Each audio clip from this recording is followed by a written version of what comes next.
Hei.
Good morning, everyone. Dear ambassadors, dignitaries, professors, professionals, and friends and supporters of the Thor Heyerdahl Institute. I would like to just thank Clara Beach, first and foremost, for her amazing musical added on to this year's event. Thank you so much, Claire, for your playing. She was sharing some pieces of Egil Storbakken, who is a Norwegian composer. So again, we are on this date, November 10th, gathered because of Thor Heyerdahl's heritage and his culture and what he did. We are very thankful that we are here at the Turkish Embassy today and want to thank you, Ambassador Chorman, for hosting us. My name is Bettina Haff-Hermansen. I'm the Director for International Students and Scholar Services at Augsburg University in Minnesota. My role will be to make sure that this conference goes well and that we get the content and all of the outcome of the presenters who have worked hard to make this a perfect day for us. We are not necessarily a lot of people in this space, but we are joined by people virtually, and we're very happy that we are going to be reached to many, many corners of the world outside of Norway. We do have other ambassadors here in this space as well, and I just want to recognize them. We have the Czech Republic. We have the ambassador from Peru. We have the ambassador from Poland, Kazakhstan, Mexico, and Romania. Thank you all for being here. I also want to make a special welcome to Thor Heyerdahl's family. We have Thor Heyerdahl Jr. with us today. Thank you for being here. We also have his daughter, Bettina Heyerdahl, and then also Liv Heyerdahl. Welcome. Liv Heyerdahl is also the director for the Kon-Tiki Museum, who is celebrating 75 years of the start of the expedition. Good luck with that celebration. Yes. So we are here celebrating again and talking about the work of Thor Heyerdahl. This is a 3-year series where last year was migration and identity, and this year we're talking about migration and ethnicity, and next year will be migration and climate. We do this because Thor Heyerdahl was interested in the concept of migration and the movement of populations. And migration is real. Migration provides opportunities and challenges in our global communities. Overall, there's estimated immigrants have increased over the past 5 decades. In 2020, we had an estimated 281 million people moving from their country of birth to a new location. This is 128 million more than in 1990, and over 3 times the estimated number in 1970. So world migration continues. Humans, we do seek new opportunities. Sometimes we have to, and sometimes we just can't. But it does make a change in the world that we have to address, and we are hoping to do so today. We are also proud to say that we are a part of the United Nations Educational, Scientific, and Cultural Organization, also known as UNESCO. And today they also celebrate the World Science Day for Peace and Development, something they do every day on November 10th. Thor Heyerdahl International Conference has been in the making and has taken place since 2006, which makes this actually the 16th anniversary today. And we all know that he was a global activist for the environment. He was very involved in international dialogue. And he really was working towards unity of mankind and world peace. Today, we want to extend that goal and his heritage and his wish for the future. We are going to connect to the world situation today. We want to highlight projects that support the Institute's call and inspiration to act. And the event will contribute and look for solutions for the future that is still in the making. He sought to work across political and cultural divides. He worked across borders and worked with international team members. In essence, he created opportunities for teams to develop a cultural competency that is very important for all of us today. Cultural competency is a way to know each other and to understand each other's cultural background in order to work together successfully. Thor Heyerdahl, in one of his speeches, said, "No space is too restrictive for peaceful coexistence of men who work for a common good." I would like us to just think about that for a while. So that was kind of a long introduction, but we need introductions to kind of set the stage for what is going to happen today. I am going now to give the word to a few people who would like to wish us welcome. And the first person out is Fasli Çorman, the ambassador of the Turkish embassy. He is going to be followed by the county mayor, Terje Riis Johansen, and then the deputy mayor, Rune Høiseth, Larvik Borough, and the director, Lene Valle, of the Vestfold Museums. Ambassador Çorman was a part of the THI, the Thor Heyerdahl Institute event in 2021, and has generously asked us and invited us to his residence here in Oslo. We thank you for that. He has been an important collaborator throughout this year and has not only been a collaborator himself, but has provided part of his team to be a support to create this event. So thank you. Would like to welcome you up to the podium. Please welcome Ambassador Çorman.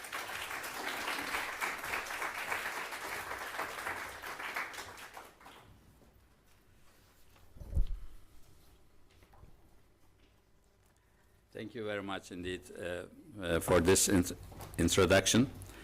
Excellencies, distinguished guests, welcome to the Thor Heyerdahl International Day 2022 Migration and Ethnicity event that we are pleased and proud of hosting. As the ambassador of Republic of Turkey to the Kingdom of Norway, I am very pleased of this collaboration with Vestfold Museums, the Thor Heyerdahl Institute, Vestfold and Telemark County Council, and Augsburg University.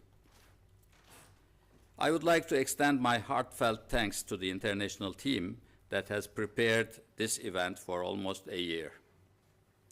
November 10th is an important day for us Turks as we commemorate the passing away of Mustafa Kemal Atatürk, the first president of the Republic of Turkey. We just had a commemoration event this morning before this event, and this space actually was shared by two important events this morning. Thor Heyerdahl International Day is held on this day, but also the UNESCO World Science Day for Peace and Development, so I recognize that day also in my introduction. One specific joy of being part of the diplomatic community is that we get to explore many different cultures and traditions. Therefore, we at the embassy enjoy very much to interact with our host country, Norway, and its people through such activities. As we get exposed to new knowledge from all around the world in our daily lives, being introduced to the fascinating life and history of Thor Heyerdahl and his links between Norway and Turkland was a new and exciting discovery for me. I have learned for the past 2 years after my humble discovery of how Thor Heyerdahl has played an important symbolic role not only for Norwegians but for the whole world society with his discoveries and advocacy for clean oceans and support towards world peace. Our main aim by hosting this event is to pay tribute to the cultural, anthropological, and humanitarian legacy of Thor Heyerdahl, who should be in my modest outsider opinion, considered as a bigger part of the national heritage of our host country, Norway. We have noticed, of course, most and foremost, Thor Heyerdahl's search for Odin, which led and connected him to our part of the world in an undeniable bind that we cherish. In the words of an author on the subject who put it eloquently that Heyerdahl's theory on Odin didn't delight some of the Norwegians for some obvious but archaic reasons, but we believe that this should not cast a shadow on his valuable work that connected people of different worlds. Nothing should prevent us to cherish a man who had the wisdom to say, "Borders, I have never seen one, but I heard that they exist in the minds of some people." Thank you all who contributed to this event. Thanks to our guests for joining us and for those who are joining our live streaming. I hope you will enjoy our events and welcome to the Turkish Embassy residence. Thank you. Thank you.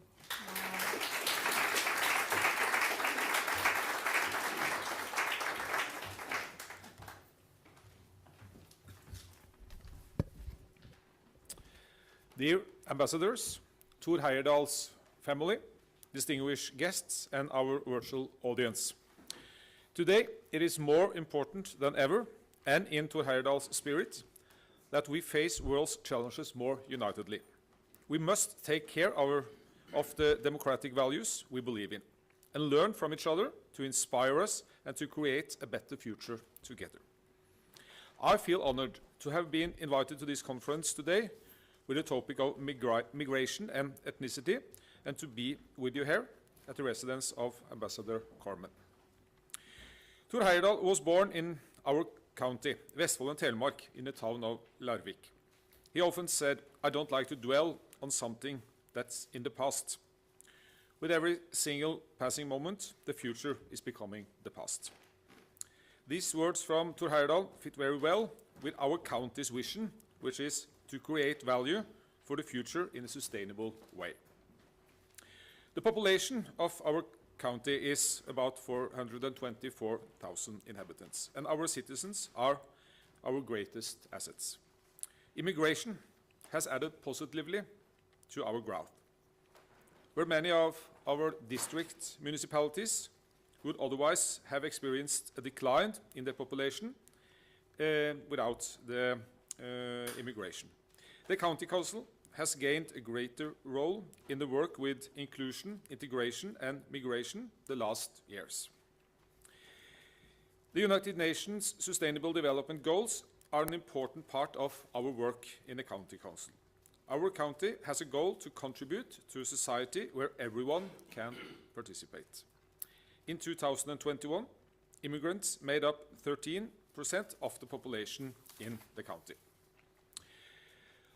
On February 24th, the war in Ukraine changed the world. This war marks the importance of solidarity and of standing together for human rights and for the individual.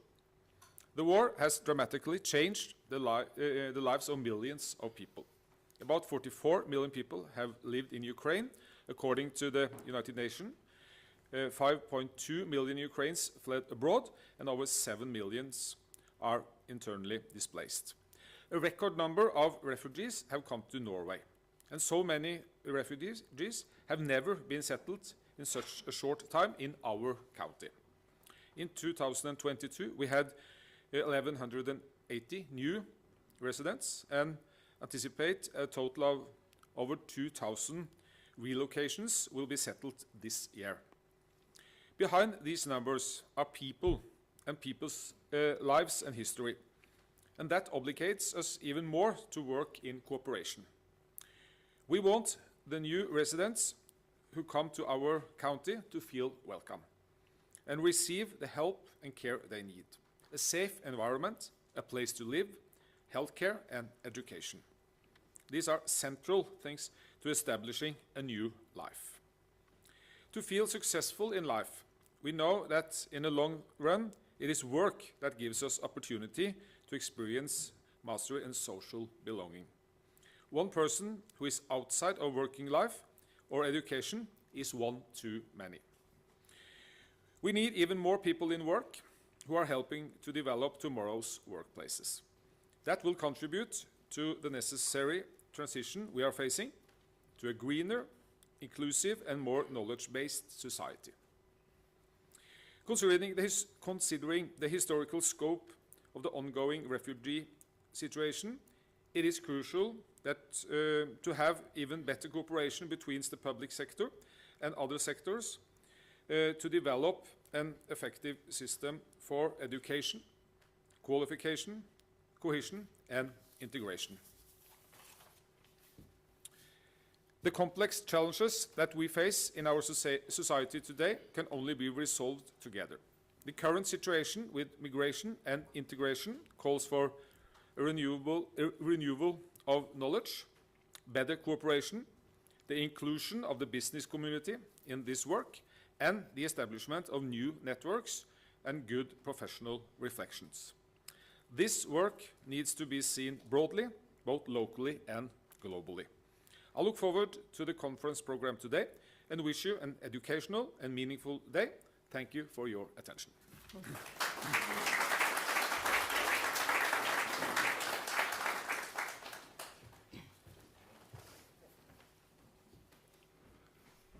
Yeah, good morning, friends. At least the day is come where we set focus on migration and ethnicity. Dear ambassadors, and speakers for today and all the guests here today. I feel honored on behalf of Municipality of Larvik to be invited to say some words on this opening of Thor Heyerdahl International Day 2022. Thank you so much for that. We in Larvik, we are proud of the fact that Thor Heyerdahl was born in Larvik in October 6, 1914. And he's a true citizen of the world. For several years, Municipality of Larvik has collaborated with Thor Heyerdahl Institute. Through these years, we have collaborated on many topics, but all the time we have focused on climate and environment for a sustainable world. Today, the agenda is migration and ethnicity. That's a serious challenge for all of us, all over the world. And Thor Heyerdahl didn't, as you say, he didn't see the borders. And he saw only the people, and we should do the same. Larvik has for many years had tolerance and inclusion on our agenda. Today, the Municipality of Larvik has a diverse and a colorful community. Thank you, Ambassador, for your hospitality, and today we are going to learn from one another and inspire and action. I'm looking forward to it. Thank you.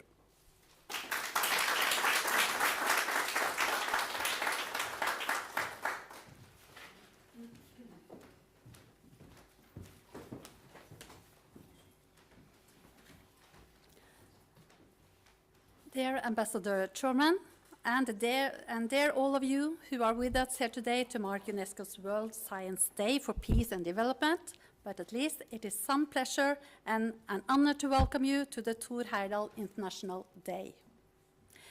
My name is Lene Valle, and I am the director of the Vestfold Museums.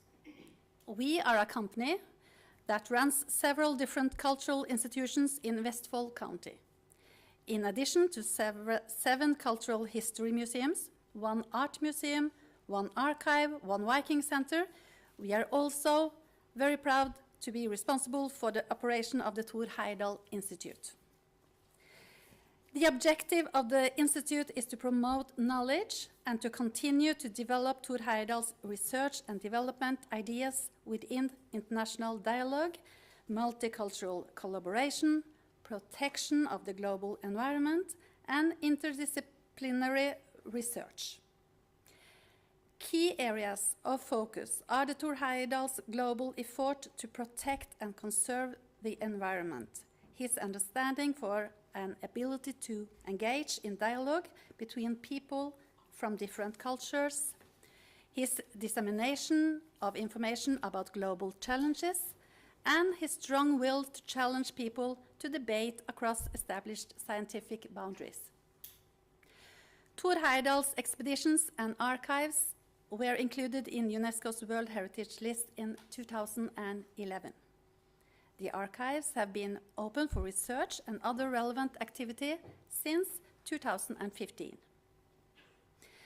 The aim of the Thor Heyerdahl International Day, arranged by the Institute since 2006, is to honor the cultural legacy of Thor Heyerdahl and to continue to develop his ideas, and at the same time making the Institute visible as a national and international forum for global issues. And planning for the Thor Heyerdahl International Day today has taken the whole year. My big thanks goes to all of you who have worked hard to make this day possible.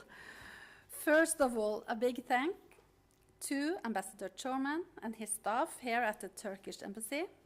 It is fantastic that you are collaborating with us on this important day. And also thank you, our partners, Augsburg University, Vestfold and Telemark County Council, and Larvik Municipality. And of course, thanks to Beate Bjørge, the head of the Institute, and the staff of Vestfold Museums that are working with this topic every day. That there are many of us together to create such an important day, I think, is very much in Thor Heyerdahl's spirit. I think he brought together people from different nationalities and his projects when he had to carry out great feats. A bit like we did here today. I'm looking forward to the rest of the day, to hear good lectures and to see the winning entries in Thor Heyerdahl's scholarships. So, thank you so much.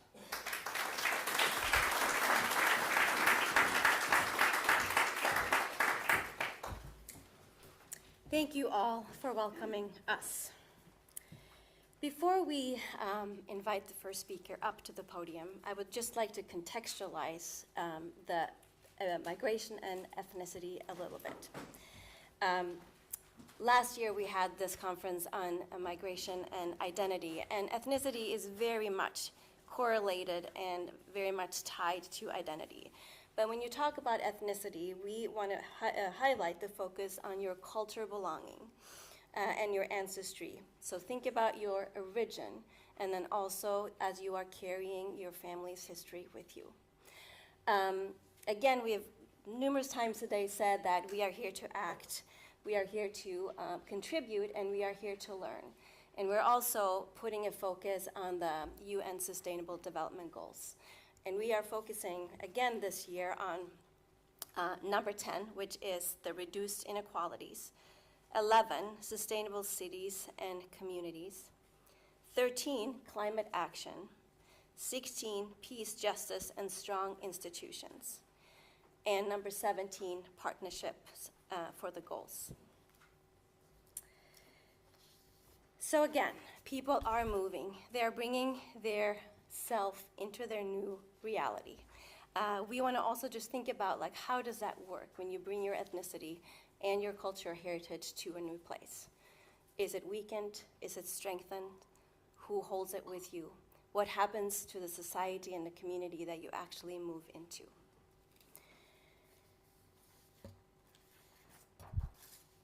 Those are big questions to ponder. One of the people here today is known as a European, I have heard. His name is Torbjørn Jagland, and he is going to talk to us today about global perspectives on migration and development. Torbjørn Jagland is the former Secretary General of the Council of Europe for 10 years. He's been the Prime Minister of Norway. He's been the Minister of Foreign Affairs and the President of Parliament. He is the former chairman of the Nobel Peace Prize Committee. He's been a board member of the Thor Heyerdahl Institute for 7 years. Mr. Jagland, we welcome you to the stage.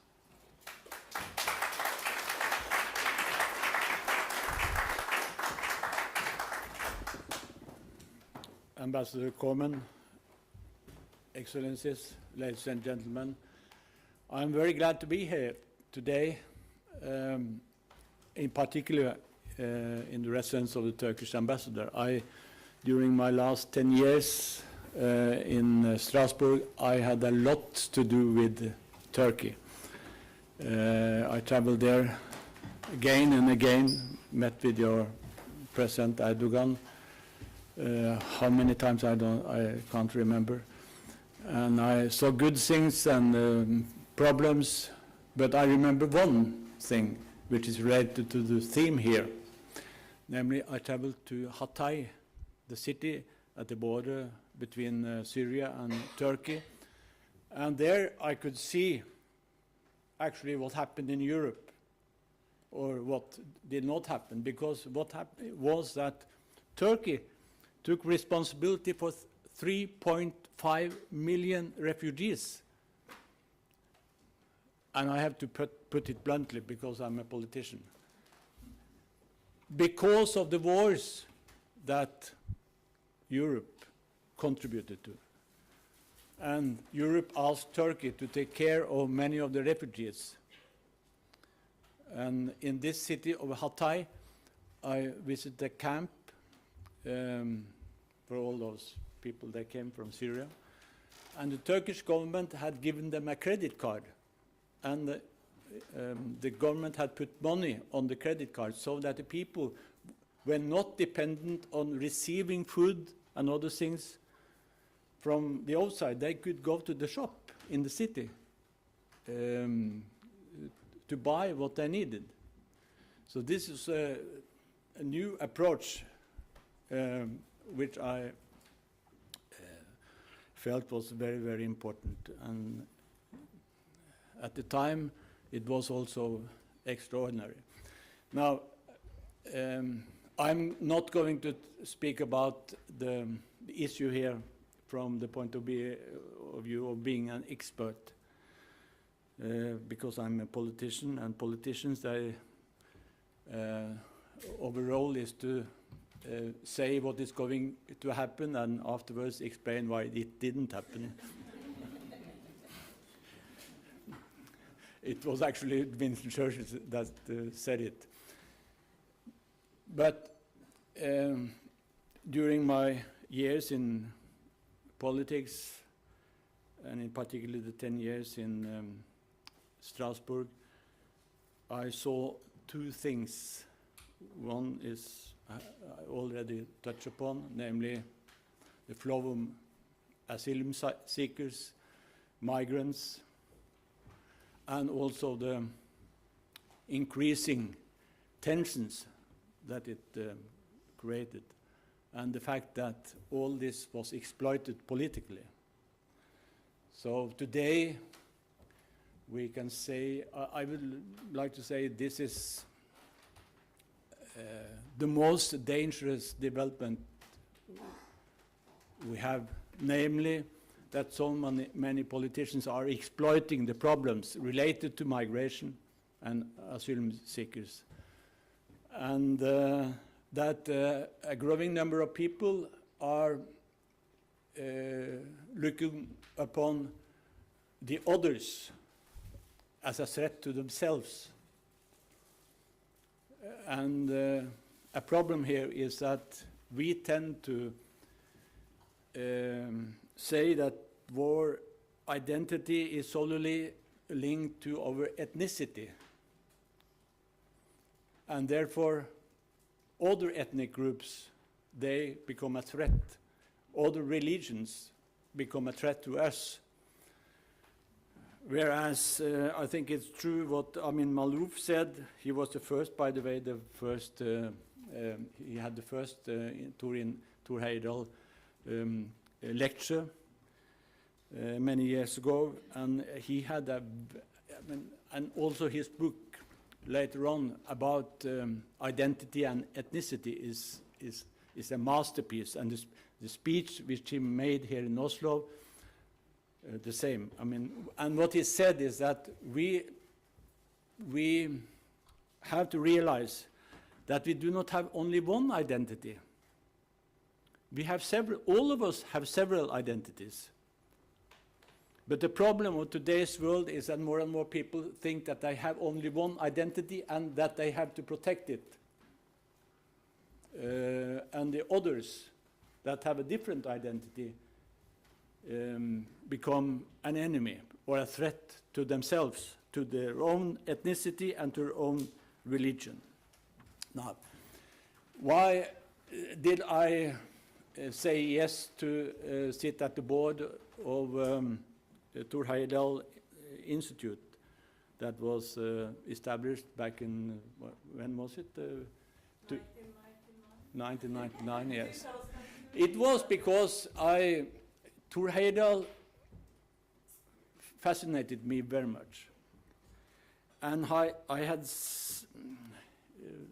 experienced during my many positions in politics, and during all the years I worked with international politics, and I visited countries everywhere. And what I discovered was that if you wanted to have a good conversation with a political leader, you had first to speak about Thor Heyerdahl.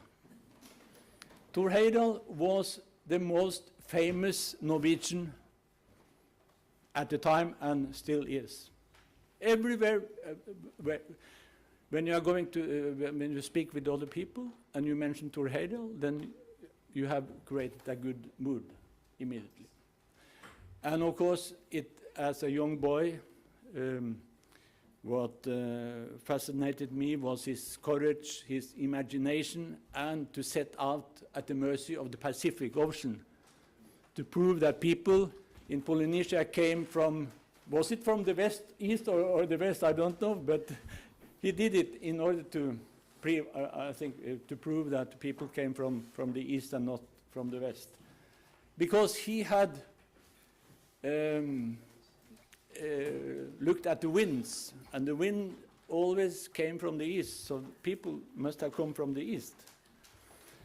And I remember one, I think it's a quite famous quote of Thor Heyerdahl, which tells a lot about him. He was asked by a student, Mr. Heyerdahl, who discovered America? Was it Leif Erikson or Christopher Columbus? And of course, this was a Norwegian student, and he wanted to hear that it was Leif Erikson. And then Heyerdahl replied, ask those who were on the shores when they came. So he had this ability to look upon the world from the eyes of the others, and also to put questions on conventional wisdom, which I think which fascinated me a lot. So what he actually did was to tell us that migration has always been there through history. We have always had migration. I think that was the main story behind the Kon-Tiki, the fact that he proved that people came from South America, from the east, and well, they may have come from west and east, but the main thing was that migration had taken place over the borders and over the oceans. And he also told us that people therefore have mixed during the years and centuries, and that this mixture of people is actually the essence of human advances. Without this mixture of people from different parts of the world, without this migration, we wouldn't have had the same knowledge as we do have today. And without Thor Heyerdahl's ability to put questions on conventional wisdom, probably the globe had been flat still. Now I'm going to speak as a politician, and I have to really speak straightforward, because what is happening today is absolutely a catastrophe.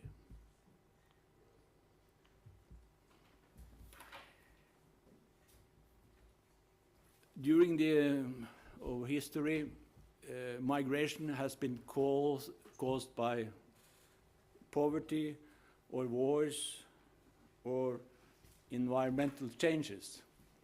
I said or. Today we can say that migration is caused by poverty and wars and environmental disasters. This mixture is very, very dangerous. And I'm really sad to see that we have world leaders today that the best thing they have thought about to cope with this dangerous cocktail is to start a new war, or not to avoid it. I mean, the first thing political leaders should have done today is to come together and focus on the most dangerous development, namely climate change and poverty. But it hasn't happened. And the UN has said that now the number of migrant people has passed 100 million. Refugees, migrants, and internally displaced people, 100 million people. It's a disaster. And why did it happen? I've already said it, but all these wars, and not only that we have 100 million people as migrants and refugees and internally displaced people, but international law has been undermined year by year. I have seen it from when I was foreign minister and head of the Foreign Affairs Committee of the Norwegian Parliament, and in Strasbourg for 10 years. In particular, the last 20 years, international law has been undermined by, in particular, the big powers. And that's why we are here today, to talk about migration and the problems, and not only the good things about migration. Look at what happened. I mean, the last war, the war in Ukraine, is a blatant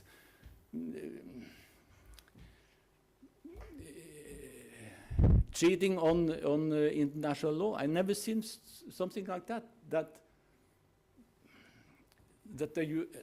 a European country, we like to talk about Russia as a European country, is attacking its neighbor with 40 million people, trying to occupy it. It cannot be worse. I mean, but this is not on. I mean, if you look at the last 20 years, what has happened? Because this is not the only example. For instance, the war in Iraq, which was, I mean, the invasion of Iraq at the time did not have any authorization of the UN Security Council. And I would like to, I mean, we have to remind ourselves, what kind of world order did we get after the Second World War, or the two wars? And it was actually one war. One disastrous war, world war. Why did we get the new international order? The international order that existed before 1945 was based on the peace in Westphalia in 1648, which said that, stated that the unlimited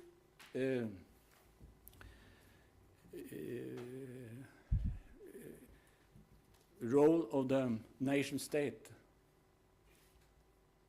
nation states should do what they were allowed to do what they wanted to do internally, and nobody should have the right to put a question to that or action to that. So the sovereignty of nation state was the order that was established after the religious wars in Europe that lasted for 30 years. And there were no other ways to say that the new order must be based on the sovereignty of the nation states. And actually, this was the birth of nation state in Europe. The Netherlands became an independent state. Switzerland, the West Roman Empire dissolved, and we get a number of German nation states. So this was the birth of nation states in Europe, which was good. But we also got nationalism, which led to 2 wars. And after the war, political leaders said that we have to move away from this world order based on the sovereignty of the nation state. We had to move towards a kind of internationalism. And therefore, we got the Universal Declaration of Human Rights, which, of course, was a huge limitation of the freedom of the nation state, because now all nation states had to observe or to guarantee certain rights for every people. And then we got the UN Charter, which went even further. And today, I think it's important to read what is in the UN Charter. In the chapter about the Security Council, it is said that the Security Council, which was established, shall have the responsibility for peace and stability in the world, and the 15 members of the Security Council act on behalf of all the other member states. This was revolutionary words. 15 members got the responsibility for peace and stability, and they should act on behalf of all the others. And in Article 25, it was said that all the member states of UN should implement the decisions by the Security Council. Why do I mention this? Because some members of, and we know it from George Orwell, some pigs are more equal than others. And actually, the big powers in the Security Council, they didn't act on behalf of all of us. They started to act more and more on behalf of themselves. This is why we are here, I mean, in this crazy situation with all the wars during the last 20 years. The Americans didn't act on behalf of all of us. When they invaded Iraq, they acted on behalf of themselves and started a terrible war, which led to experts, I mean, the assessments of the experts differ from 500,000 people dead or 1 million people dead, civil war for 20 years. And how many refugees? How many migrants? How many displaced people? Later on, the Libyan state fell apart. There is no Libyan state today because we bombed it. And when people are dying now on the way of the Mediterranean, it is because human traffickers send people out in dangerous boats on the Mediterranean, and nobody can control it because there is no state. and to seek for, for regime change and killing the head of state of Libya was not in the UN Security Council resolution.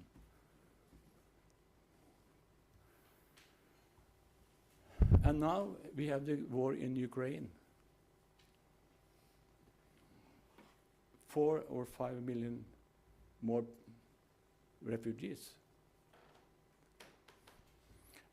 But because of this disastrous development the last 20 years, as I've told you, Turkey had to take care of 3.5 million refugees. But what did we do in Europe?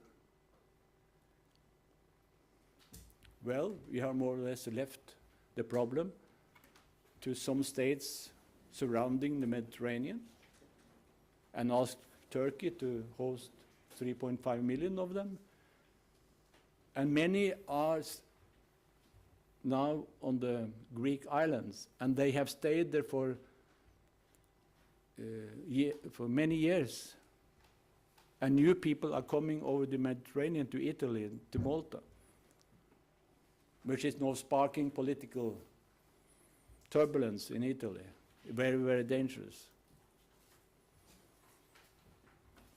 And what we are now witnessing is that the international order has been undermined year by year. And if you look at the Refugee Convention, the UN Refugee Convention from 1951, what does it say? Well, there are two principles. One, no pushbacks. No refoulement. No pushback. It's totally forbidden. When a person comes to a border and asks for asylum, you cannot push him or her back. It's totally forbidden by the UN Convention. And the second point is that he or she has a right to get the application handled by the authorities.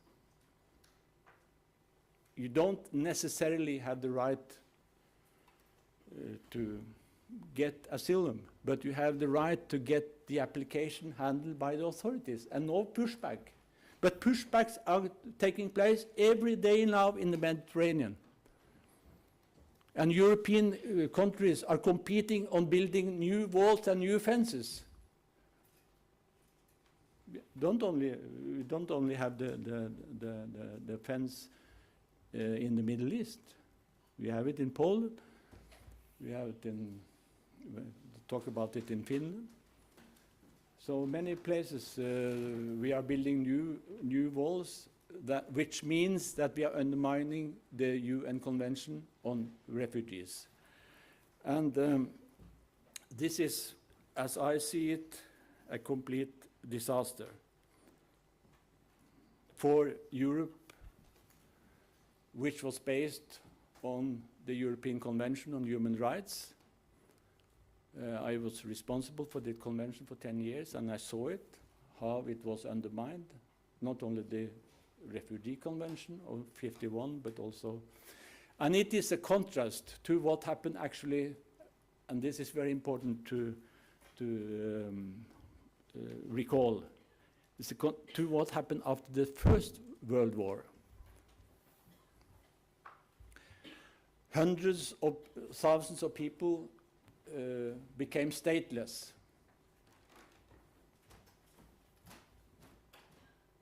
And then, therefore, we got a Nansen passport,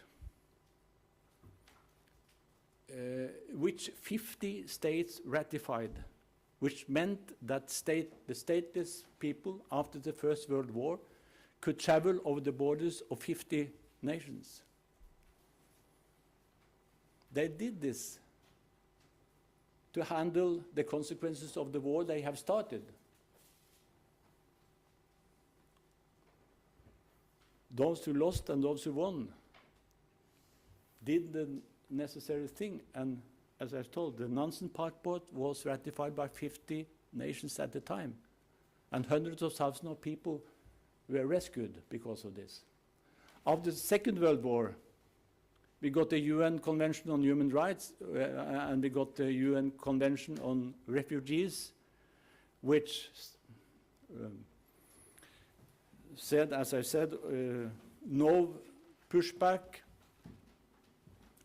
no refoulement. And after the Second World War, 400,000 people also became a particular group, namely the so-called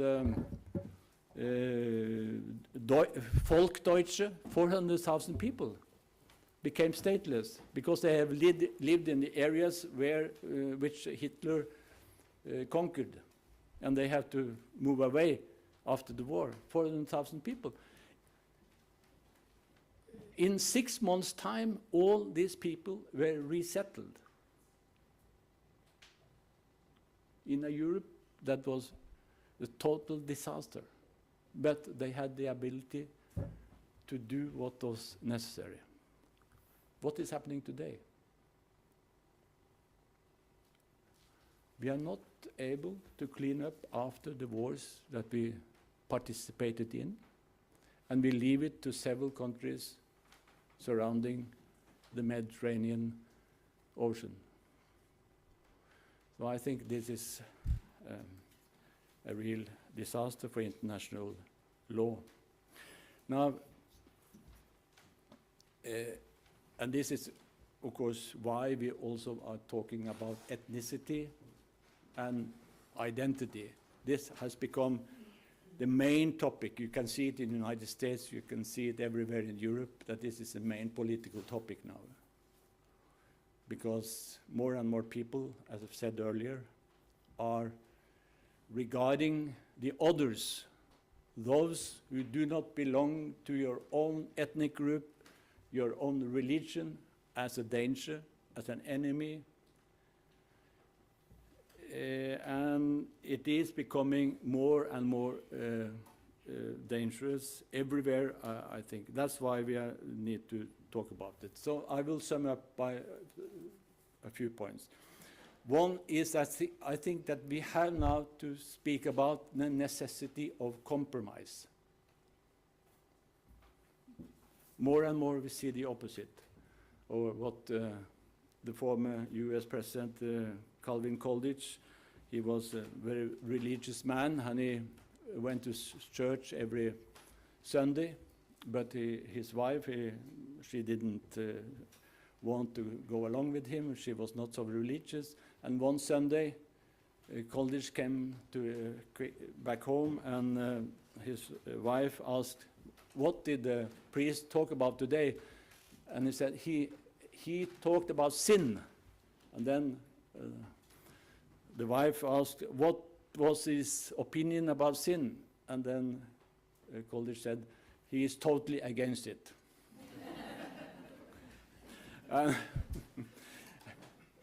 Unfortunately, this fundamentalism is growing, either or.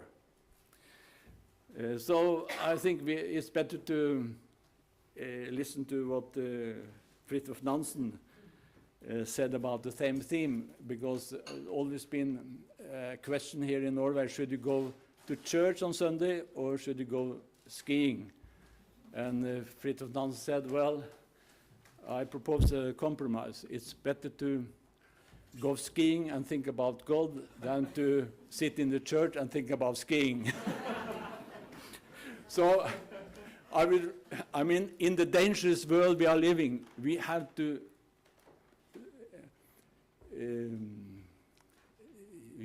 apply compromise. Otherwise, we are going more and more in this fundamentalistic direction, which leads to more and more catastrophes. Secondly, we have to restore international law, respect for international law. That is the only way to cope with the migration and the problem related to it, namely ethnicity and identity. If we do not respect international law, if we do not respect how we handle migrant people,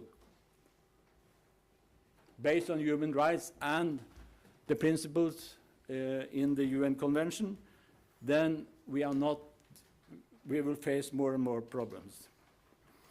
Thirdly, we have to tear down walls, not build new ones. I mean, history has told us that walls always come down. So we have to open up instead of building new ones. Look at what happened here in Europe. I lived only 5 minutes from the River Rhine in Strasbourg. This was a dividing line between France and Germany for years, for centuries. And the Germans always wanted to come over the Rhine and capture the territories there. And the French, they decided to, once and for all, to deal with this problem. Namely, they built the Maginot Line. You have heard about it in the school. The Maginot Line, military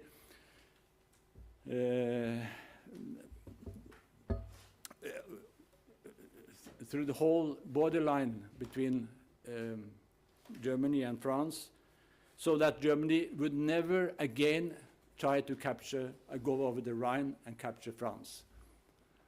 But Hitler, he built the tanks and he drove them over the Ardennes in Belgium and captured Paris after 1 week. But the only Maginot Line that has kept the Germans out and not caused new wars is opening up the borderline, the Rhine. Today, you can travel over the Rhine by paying a ticket on the tram and go to Germany. And you don't, and it is true what Heyerdahl said, you don't see the border. And it doesn't exist in people's minds because there is no border any longer.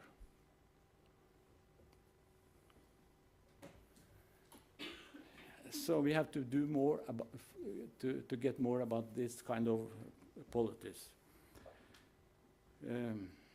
And we have to foster global human beings. Thor Heyerdahl was a true cosmopolitan. He understood his place in the world in a greater context. And we need to do everything we can, every one of us, to try to explain to people that you are not on your own, you are part of a global context.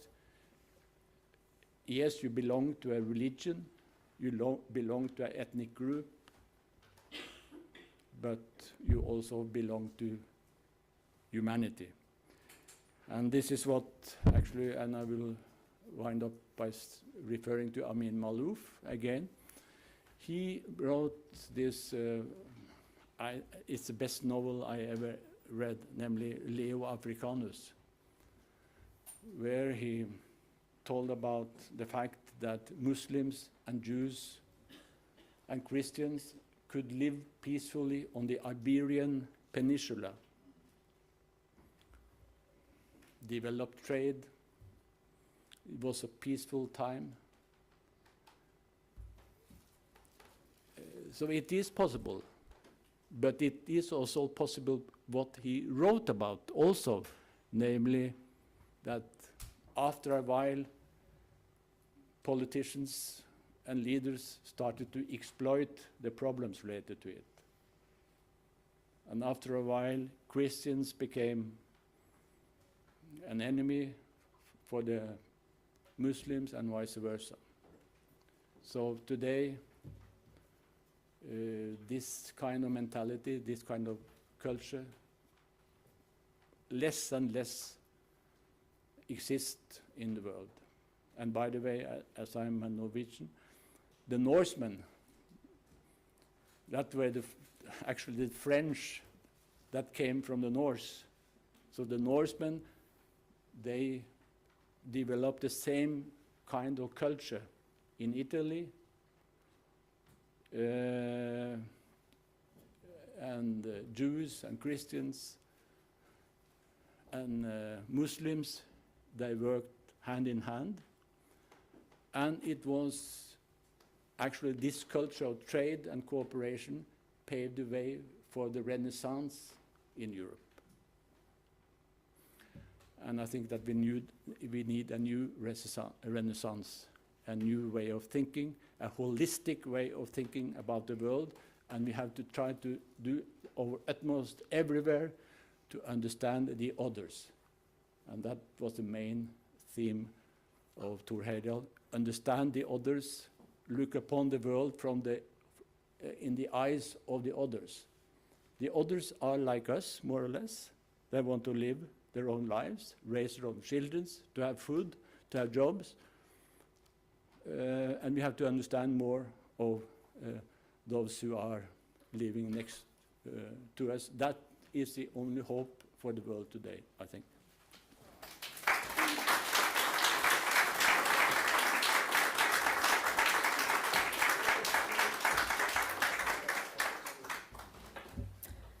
Thank you so much, Mr. Jagland, for your knowledge and experience on the world stage. It becomes somber when we do talk about the world situation today and what we are facing and the challenges that lie ahead of us. But there's also hope. And I think what Thor Heyerdahl showed us was that he was indeed a role model for all of us in terms of wanting to do change. He says he didn't see borders, and I think he realized that there are borders, but I think he felt I need to go across the border and understand the other, just like what Jagland said to us today. Thank you so much. We've talked a little bit now about sort of the macro level of politics and how the world works in terms of the UN Council for Refugees and Human Rights. I think in Thor Heyerdahl's spirit, we also want to think about how can each one of us be an agent for change. But in order to do that, we also need to know what big disasters do to our bodies. An institution that we have in every country is the institution of museums. And today we have Thor Heyerdahl Institute, which is a part of a museum. We are going to now move to the Vest-Agder Museum. And then we're going to hear from the Västernmark Museum. And finally, we have actually created a museum here at the Turkish Embassy, which is going to display work of our scholarship winners. So museums is a place that holds history. It is a place where people can actually voice their opinion. It is a place that capture our essence. And so I think that is just really, really important to think about how our stories are kept. They're being seen, respected, and heard. So right now we're going to hear some stories about migration. 7 countries total. We have Dr. Katrin Papst, who is here to speak on behalf of a larger collaboration. There's 10 people on this team that she's worked with, and 9 of them are women. She just recorded a TEDx in Norway. I don't know if you're all familiar with TEDx, but they're not very easy to be a part of, and it's a very special invitation to do so. This research was also just awarded the prize from the European Museum Academy, and that is also something that is very hard to achieve. What is the impact on traumatic experiences for one person, for generations? And how do we assure that we have places for healing? I would like to introduce Dr. Katrin Papst and welcome you to the stage.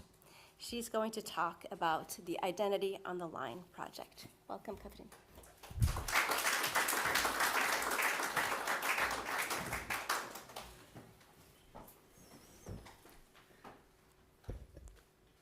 Dear Ambassador Korman, dear Excellencies, does it work? Dear distinguished guests, it's a huge honor for me to be here today, and I thank the organizers, Thor Heyerdahl Institute, for the kind invitation. Actually, today I'm ambassador as well, not in politicians, not in the big questions about nations, about ethnicity. Today I'm ambassador, me and my colleagues are ambassadors for the migrants themselves. And we are ambassadors for the long-term consequences of war. Because we often forget, that it's not only the migrants themselves who might face a lot of trauma, it's also their kids and grandchildren. And I would like you to join me today in some stories about the experiences of former migrants and how the trauma of the past still affects the present. My talk had 3 parts. I will shortly start with the introduction of the project. Then I leave the floor to my colleagues who are only digitally here, who will talk about their migration processes in their countries. And afterwards, I will sum up with being very dutiful and say something about how our project fits the Sustainability Development Goals. So, who are you and what makes you you? Who has the power to define your identity, make you feel like you belong, or in turn, like you don't? We heard about nations. We heard about that you have could have a lot of identities. And the question for me and my colleagues was, who defines your identity? Do you have the power, or is it the group around you?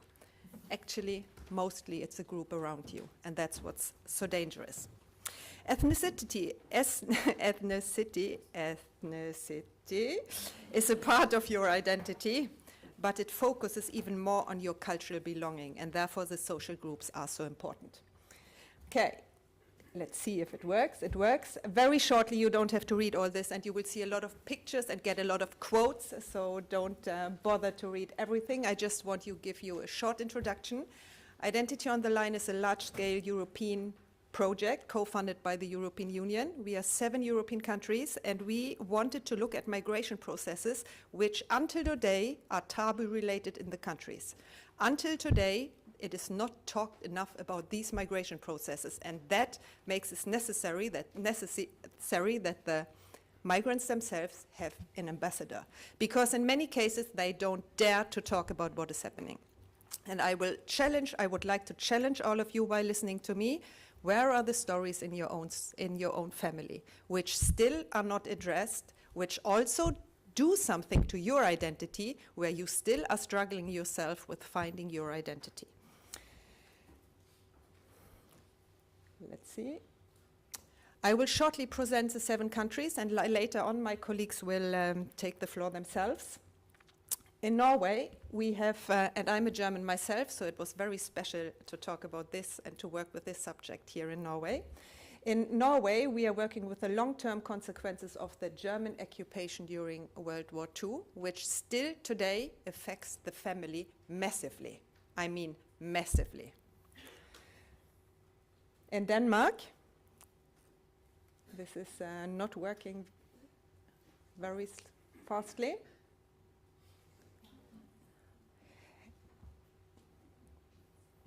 Jørn, can you help me with the technology? Okay, now. In Denmark, my colleagues are working with the long-term consequences of the migration from Greenland to Denmark after 1945. In Sweden,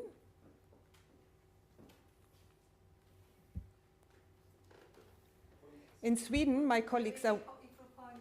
Shall I point this direction? Thank you, thank you, thank you. Today I feel very blonde, ambassador, actually.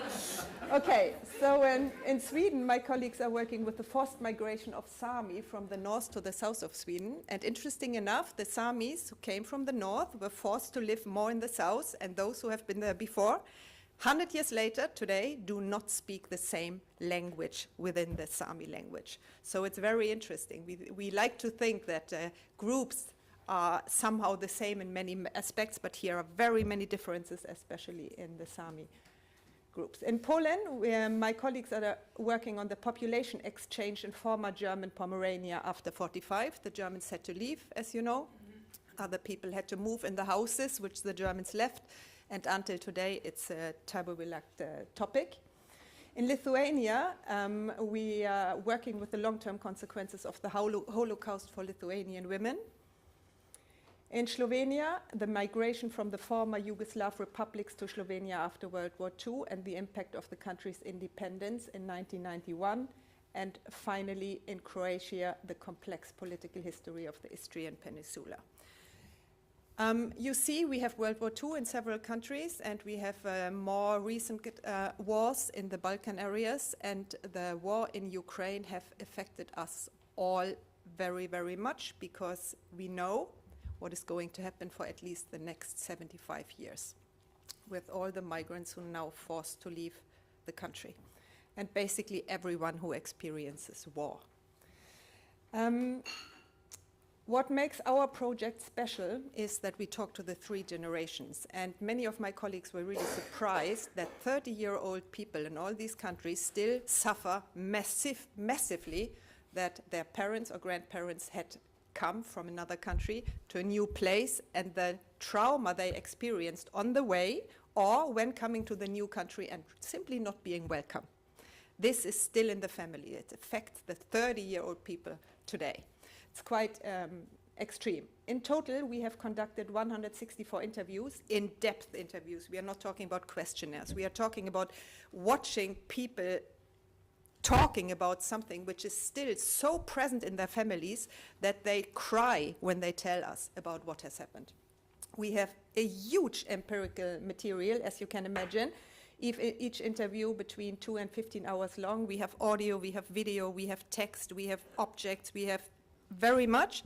And interesting enough, in the countries where the events still are most taboo related, almost nobody wanted us to use their name. In Norway, we have almost no one who wanted to be recognized. Almost everyone wants to be anonymous. And I'm talking about all 3 generations. We have 62 quotes presented in joint exhibitions, and I will later on tell a little bit more about how we use our material. But first I want to introduce you to some of the migrants. The personal stories about migration and ethnicity, which we have collected in our material. And I want to say it again, what I said in the introduction. Ethnicity is a part of your identity, but focuses on the cultural belonging. And then the big question is, who defines whom you belong to, or which group you do belong to? Who defines your identity or your identities? Do you really have control over your identity? No, you don't. And that is the thing which is most difficult for all people we have talked to. In some cases, and this is for the first quotes which you will see here now, just the war, or not just the war, but war, even if you didn't move, you suddenly found yourself in a different country. You stayed at the same place, in the same house, in the same area where you always have lived, but suddenly around you the borders have changed, the people have changed, those who are in control have changed, and you yourself are forced to make massive changes which you haven't chosen and have no control over. This is, we see again and again and again, of course. Here you have one quote from Slovenia. Overnight we became strangers, as if we hadn't known each other before. At the time we also thought we were at home in our hometowns. After so many years we became strangers everywhere. If I really think about it, I'm a foreigner everywhere, in Slovenia, in Croatia, and today also in Serbia. So you can live for hundreds of years, peaceful in an area, suddenly geopolitical changes force you to make massive reconstruction of who you are. Slovenia, my new country, did not want me. Or, amidst the uncertainty of a new formed country, it did not wish me well. Years of complete uncertainty followed without any valid documents, health insurance, or social as well as physical security. Grey years, years of struggle, struggles for survival, struggles for identity. As I was losing battle after battle against the almighty bureaucracy for 8 years, I was gaining strength, perseverance, love, empathy, softness, and the ability to forgive. And here we are also at a very personal question of who you are. You can be forced to change your... You can be forced to leave your homes, you can be forced to change everything which was really important for you. And then later on, when you have settled and you have somehow had the possibility to come to your senses again, what do? Will you hate? Will you forget? Will you forgive? You can never forget. Do you talk? Do you keep it quiet? How do you address what you have experienced will say very much about your quality of life and, of course, our peaceful or not peaceful living together. The next. Again, people who have lived for hundreds of years in a country, when suddenly the borders changed and the surroundings made them had to redefine their identity. Not that they don't accept me. I am accepted here as a Shefur and there as a Slovene, meaning who puts which names on you? Who tells you you are this or that? Have you power to define yourself? I'm such a person, or how can others make these decisions for you who are really important, both for you and your surroundings? I am accepted, but for me as such, I am not accepted anywhere, because no one grabs you by the hand and says, you are ours. Here you have ethnicity in its best. Whom do you belong to? Who says to you, you are a part of us? If you don't have that, you want to choose the us yourself. But if you can't do it because nobody wants you, you have a real challenge. In the end, you ask yourself, well, where do I belong? So my identity is determined everywhere without me being asked about it. Everywhere they have an opinion about me that I didn't suggest or express. No one ever asked me, are you a Shefur or a Slovene? And on the other side, are you a Slovene or one of us? And from Denmark, I think, no, from Sweden, who am I? When I was about 14 years old, I asked myself that question. I did not identify as Swedish, also I was born in Sweden. I did not identify as Norwegian, despite my Norwegian last name. Apparently I wasn't Sami either, since the country administrative board had excluded my family from our reindeer herding community of Vapsten.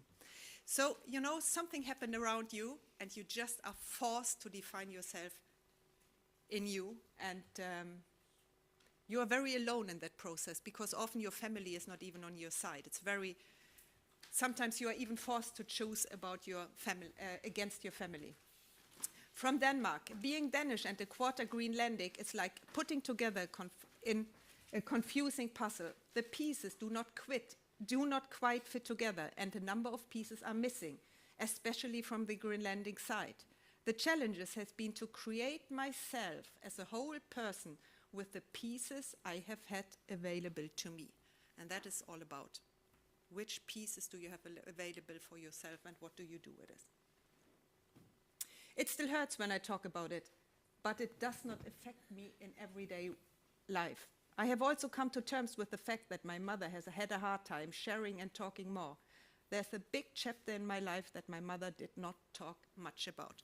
And here I just want to stop a little second, because when you are later on going to listen to my colleagues, you won't listen to my colleagues from Lithuania. And the reason is that their stories are too tough for the setting here today. The stories are too tough in the setting of Ukrainian war, which we are facing, the messages we see as social media, and the compassion we all feel for the people who are hit by the war in Ukraine. Because when my colleague talked to the people, women who had been actually in the concentration camps, to their children and their grandchildren, and what war as such and for the Jewish community meant, she was devastated. She was sick for many months, because you can't cope with only hearing the story. You can cope with you experienced it. You can't share it. So the generation who had been in the concentration camps, who my colleague interviewed, they had never shared their story before. That kids didn't know, but their kids said, we have felt it our whole lives, but nobody wanted to talk about what has happened. And this silence has shaped us more than we thought was possible. And one more from Denmark. I think I will soon stop with my quotes. I was a Dane who was not a real Dane. I had no contact with Greenland, and therefore I was not a real Greenlander either. I was in no man's land somehow I felt that I have been in that no man's land for most of my life. I grew up in southern Jutland in Denmark. I always felt like I had to wear a mask to fit in. As a child, there were not many with an ethnic background other than Danish in southern Jutland. So people looked at me, I was different. And then, of course, we can imagine that sometimes you can see where someone comes from, sometimes you can't see it. And if it's even visible, it might be even more damaging if you see that the surroundings react in such a way. And one quote from Lithuania, from a lady who was in the concentration camps. And I'm showing you this quote because if you suddenly find yourself in a situation where whom you think you were doesn't matter anymore, you try hard to grab on what is really most important for who you are. In this case, you are a woman. You were erased. If you're erased as a person, you want at least to keep on what you have learned. Who am I? I'm a woman. I'm a woman. I'm a German. I'm a mother. You have all these roles. But if you suddenly find yourself in a situation where some of these roles who have always defined you do not matter anymore, you grab onto something. So, one of the concentration camps, a lady who was a young girl said, "I was still wearing my high school clothes in the ghetto and arrived in Stadthof dressed that way. We had to undergo disinfection. We were told to undress. I had to take a shower and the water trickled over my head and face. They didn't give us towels. They threw us men's underwear and shirts. This transformation from a well-dressed girl is indescribable. Oh God, I can't see it and I can't read, I'm really sorry. This transformation from a well-dressed girl is indescribable. It is as if they took away ourselves. I was now prisoner number 43199 with men's stripped trousers, which, thank God, I could tighten up with the shoelace I found." So what does this quote tell you? This quote tells you that if you finally find yourself in the situation where they want to take everything from you, who you are and think you are, you try to grab onto something you can.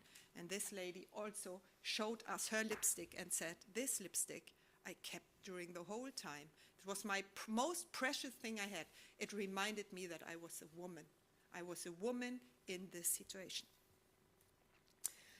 I think I stop here with my quotes because my colleagues will come into the picture now and will tell you about the country's projects more directly. I just want to sum up with this one.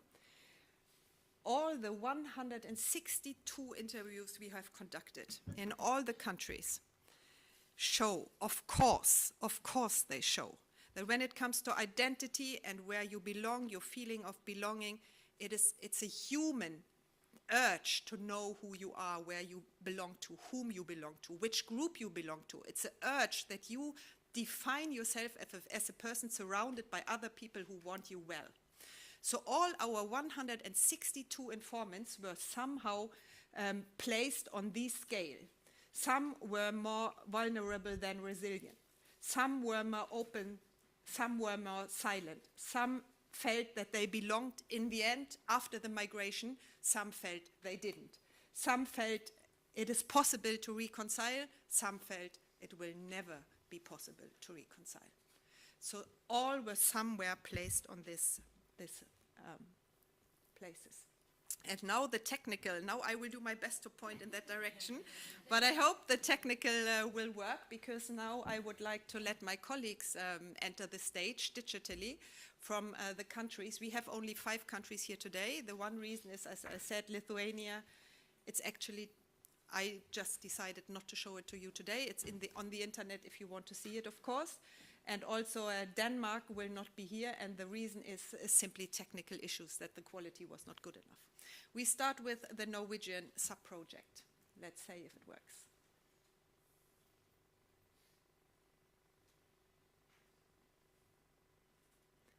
Jørn? Help! Could you put the Norwegian on?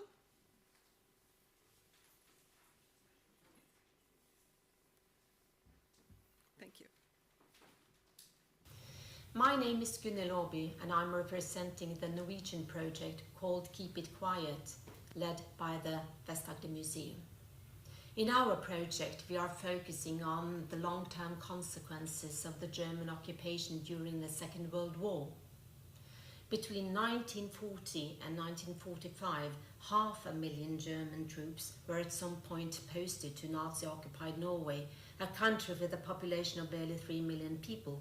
The Germans interacted with the local communities in various ways. They recruited political sympathizers and punished their opponents hard and brutally. They signed up Norwegians to build roads and military installations, fell in love with Norwegian girls, and got married.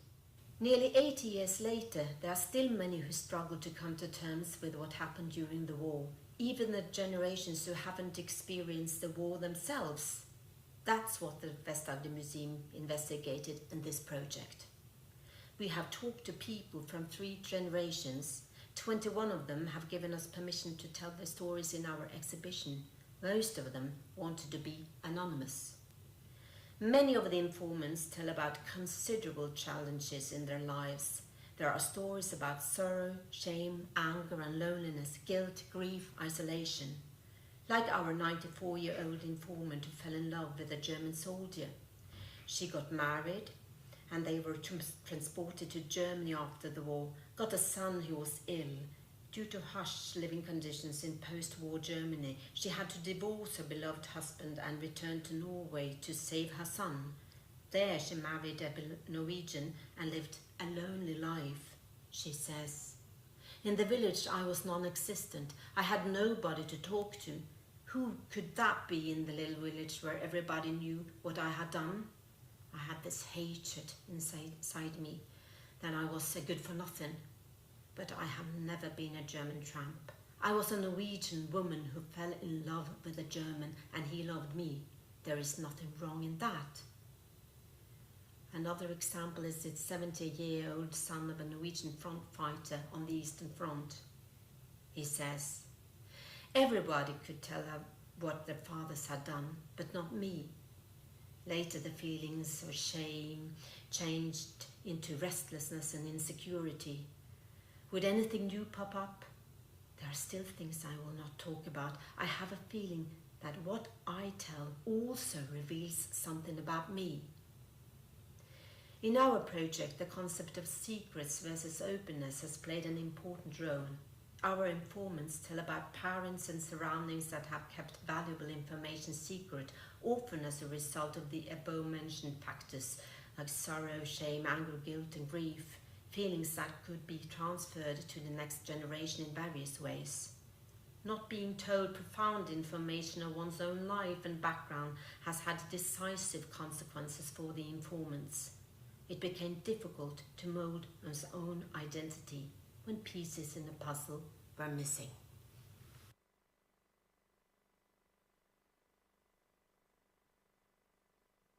Colleague Gunhild, the Norwegian sub-project, and as you see here, it was that those who had somehow supported the Germans, and even if you only were a young girl falling in love with a was enough that you were so harshly punished by the local societies, not everywhere, but in many areas in Norway, that it still affects the families today. The feeling of being excluded and loneliness is so intense on whom you belong to and your identity that it passes generation from generation to generation. Okay, by the way, all references to the pictures, all these scientific things which are really important in our project, you find on our web pages and on the internet. And I move on to, this will be a surprise, whom we go to now. Denmark we won't have, so I think we are going to my colleague Elina Nygaard in Sweden. Denmark, I had to, you see the pictures are unfortunately not good enough, so we go to Sweden. Hello from Sweden and Aite Swedish Mountain and Same Museum in Jokkmokk. My name is Elina Nygaard and I'm standing in the middle of this exhibition that we built in the Identity on the Line project. The exhibition is about forced migrations among Sami people that took place 100 years ago and the effect on everyday life today. This painting shows the first meeting between the two Sami groups in our mountain area. The North Sami group to the right that was forced migrated to this area, and the Lule Sami group standing to the left. As you can see, they wear different types of clothing. They don't speak the same language, and their way of reindeer husbandry difference. So this exhibition shows costumes from 9 different areas in Sweden. So if you're into Sami costumes, when you see a person wearing it, you will know quite a lot about that person. You know where it's from or where the family is from, what language is connected to it. And it sometimes details in the costume also tells which family it comes from.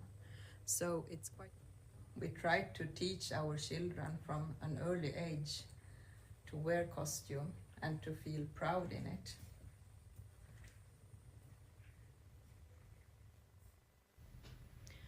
Many conflicts in Sápmi today still is about land rights. It's an ongoing process that hasn't ceased today. This glass statue, made by Thomas Kohl Bengtsson, is about the feelings arised by being cut off from your land and your reindeers, a feeling of split identity.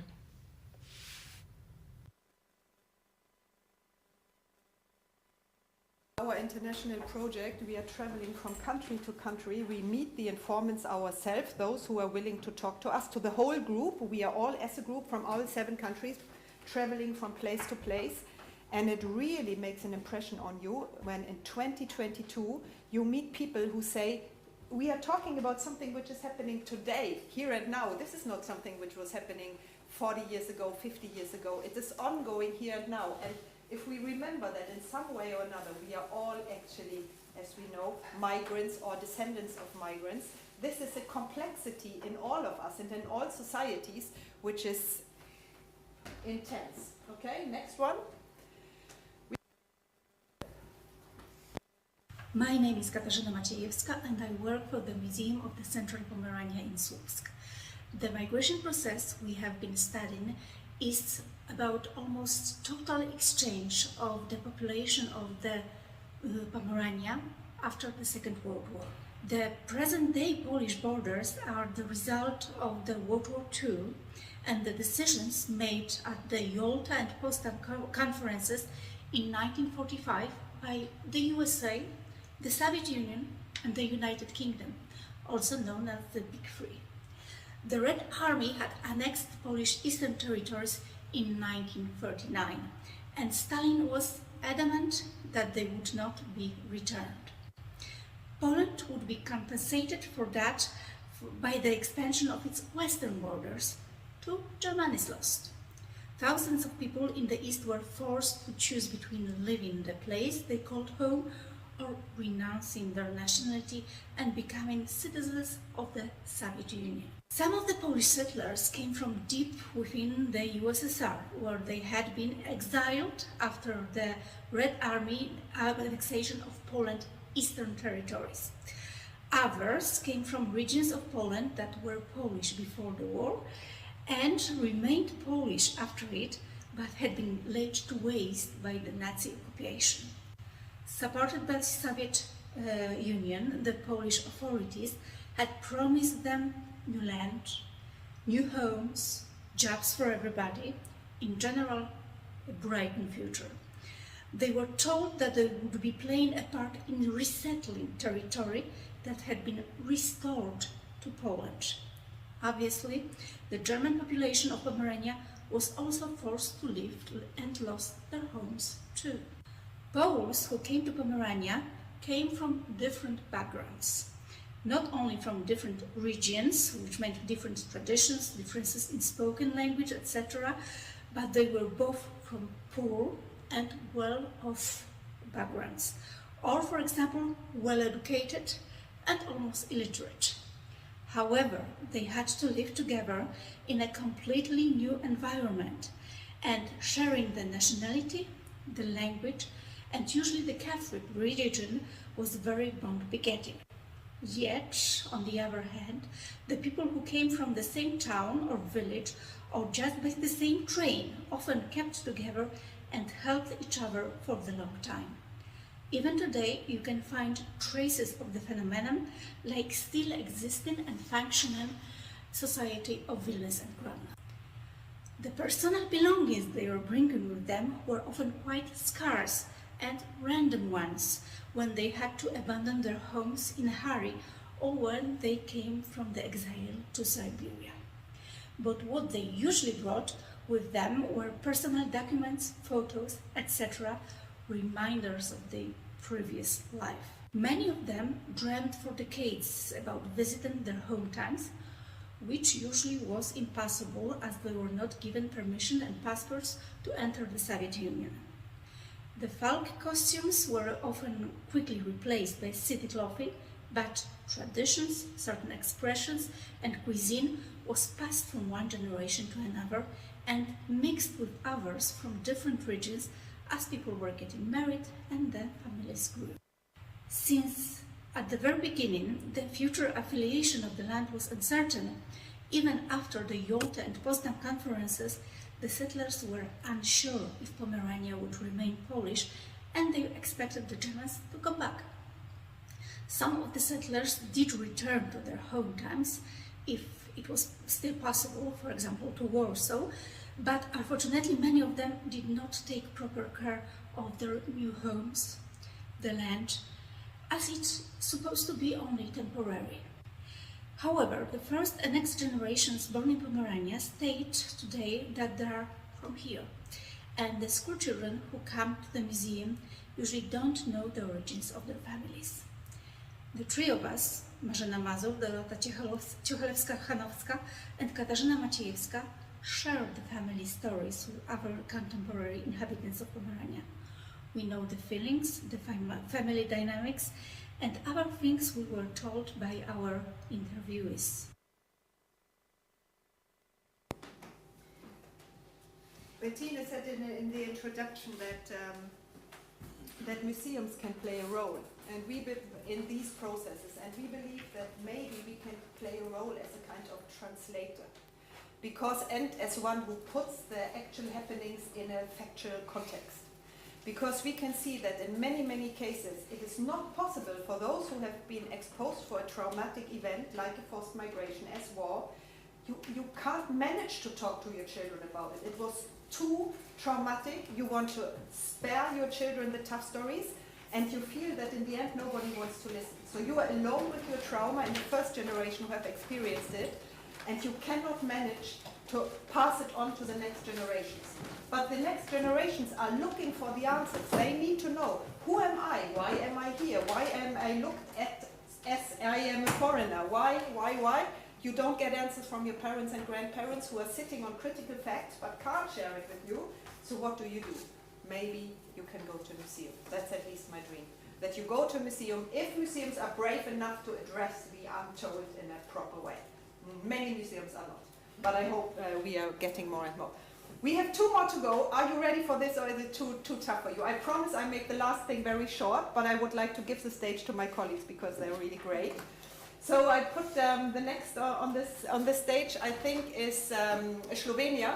And Slovenia is a very interesting case. My colleagues there developed actually a new method of connecting people who until now felt they are totally alone. Imagine a community, imagine a local society, a country where you think you're the only one with this feeling of not belonging. You're the only one who may have parents and grandparents from another area, but if they don't talk and nobody in the society talks, you don't know that you actually are not alone.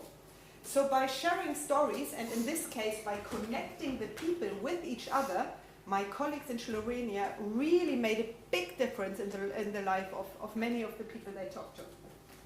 Let's see if it works. Yeah.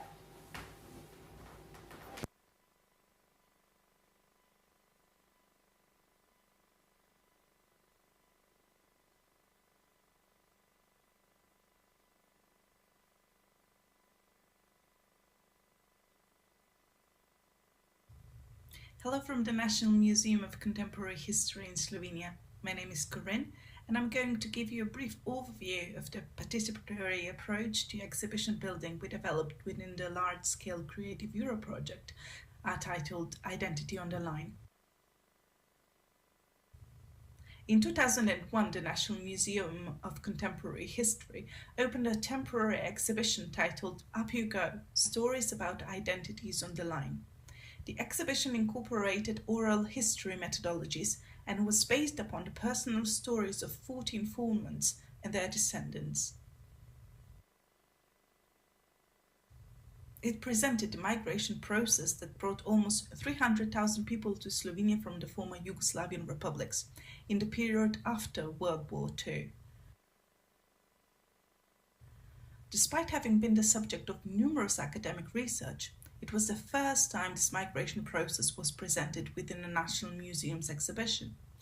This might be partly attributed to the public discourse regarding the newcomers, which emerged in the years leading up to the dissolution of Yugoslavia and its aftermath. They were increasingly positioned as a homogeneous other, often equated with the political and ideological Yugoslav system from which the newly independent Slovenia sought to distance itself.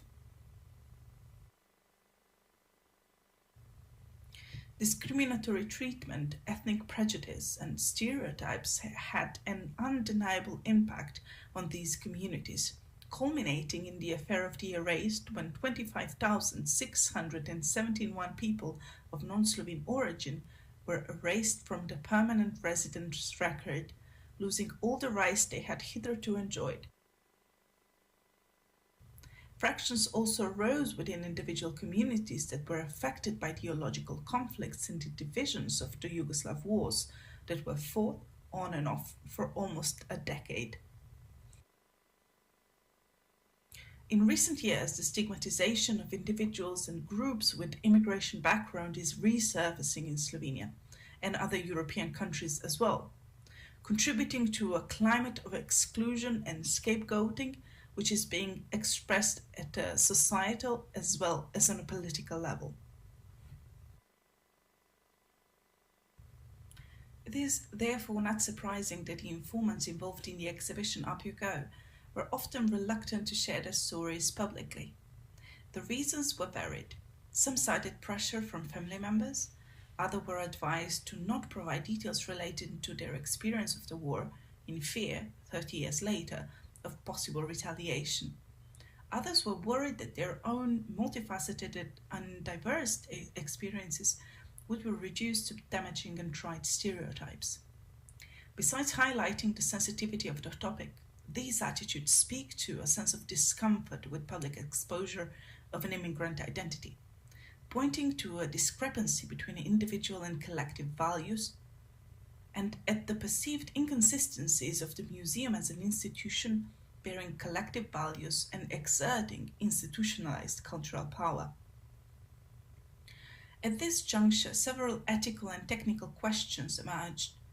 How to interpret and present the material collected with recordings lasting several hours in certain cases, in a museum setting, while respecting, on the one hand, the authenticity of the stories collected, while maintaining the confidentiality and security of the informants, and on the other, ensuring the accessibility and enjoyment of the content by the public.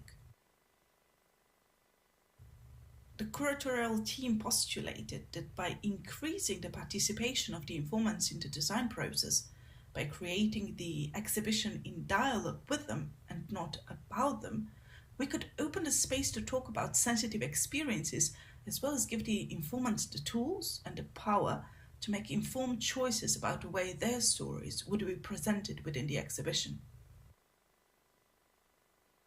Looking closely at the participatory museum theory posited by Nina Simon, as well as the theory of museums as social arenas, the curators devised a system that took the informants through several rounds of consultations and a series of experimental and experiential joint creation workshops. With the help of an expert in theatre improvisation, the members of the project group, together with the participants, explored the museum, the exhibition, and the elements of storytelling, offering an insight into the exhibition process and how people perceive other stories. The curatorial team also actively participated in all the exercises and shared their own personal stories with the participants, who then stated that they had gained a strong sense of being an active joint creator of the exhibition. the role of the curatorial team expanded beyond collecting, cataloging, and displaying artifacts. It encompassed encouraging mutual learning, providing insight into the process of exhibition making, building mutual trust, and empowering the informants by giving them control over their own story, and made them aware of the curatorial aspect of the exhibition making process. The end result, the exhibition, was received favorably. The informants and visitors alike found that the exhibition did not homogenize the different individual views and experiences, but showcased consistencies as well as contradictions. A poll circulated among the informants showed that the experience had been overwhelmingly positive. They reported satisfaction in having been able to talk and contribute their stories to a topic they felt has long been overlooked. Thank you for your attention. Presentation as such, so I asked her, how did you do this technical stuff? I want the same. But of course it's in this, okay. I have heard many times now I should stand here, sorry, Jörn, sorry. It's of course about including people, because who are we in museums that we can tell the stories about others' identity and whom they feel they belong to? I don't know that. I have only technical skills as a museum professional. We need the people. But if the people want to be anonymous because they don't dare to show their faces, you have a challenge. And this was a challenge at our place. We have a last one, and then you can take a breath, and I will sum up in a good and short way, I promise. So we have a last one from Croatia. We from the Ethnographic Museum of Istria, which is in Croatia, have been researching the phenomenon of so-called Istrian exodus. It is all about people who left Istria after the Second World War because of crucial changes in everyday life, in political life, in the ideology that ruled then Yugoslavia, including Istria as well. We didn't stop just researching those who left. We were also interested in those who stayed and who were of Italian origin, of Italian culture and language. Those who left were mostly Italians, and they settled down in Italy after spending some time in various camps. Both those who left and those who stayed have shared the same feeling about homeland that suddenly crucially changed. Homeland that was the same physically, but everything else changed. They felt like strangers in their own country. Those who left organized some associations, some clubs where they hanged together when they shared their memories, bitter memories, traumas, and there are many books that were written about that, but we endeavored to pay attention to those who stayed as well, and the relationship between those who stayed and those who left, because their relationship wasn't easy either. We also included the second and the third generation of both groups. And it became obvious that such trauma as living country under very dramatic circumstances, that kind of trauma doesn't stay only at first generation, but it also spreads to the second and the third generation.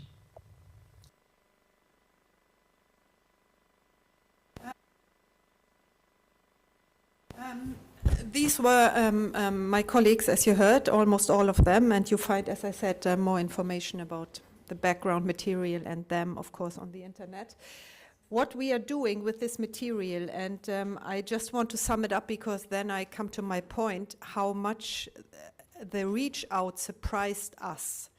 These traumas of forced migration and war, they are everywhere. I mean everywhere, and it's almost like we started something and then we can't follow it up because our project is soon over, But the people now see that how many had the same experiences and want to start sharing their stories. And we say, thank you very much, but we have already 164 in-depth interviews. It's enough. Okay, but shortly summed up before I say a little bit more about that, we have, of course, scientific articles. We have 8 exhibitions, one of them traveling through Europe right now. Digital exhibition where people can share their stories, also others. We have produced 9 movies, and I have to say this was challenging because of the language.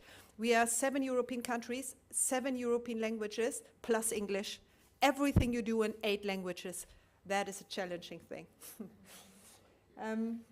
We have guided visitors to places of rememberings, workshops, lectures, and so on and so on.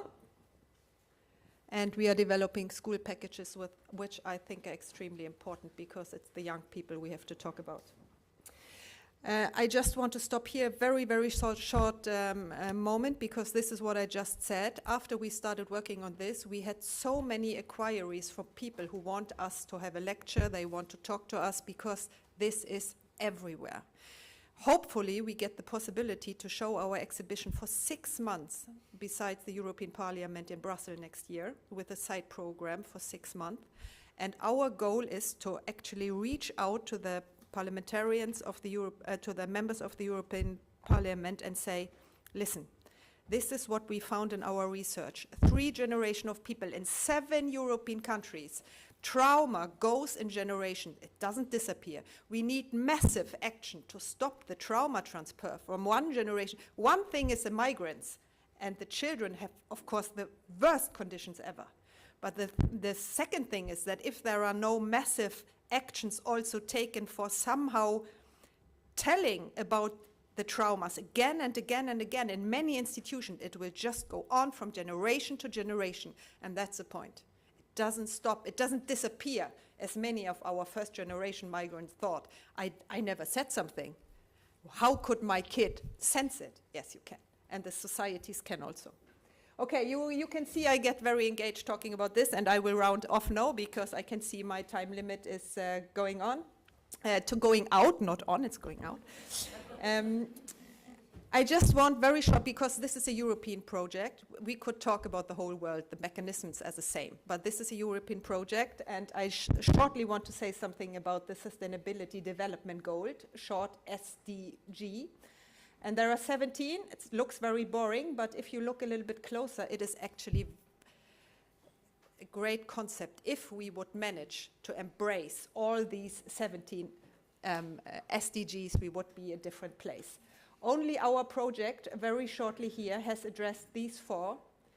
And as it's quite technical, I only want to make it short.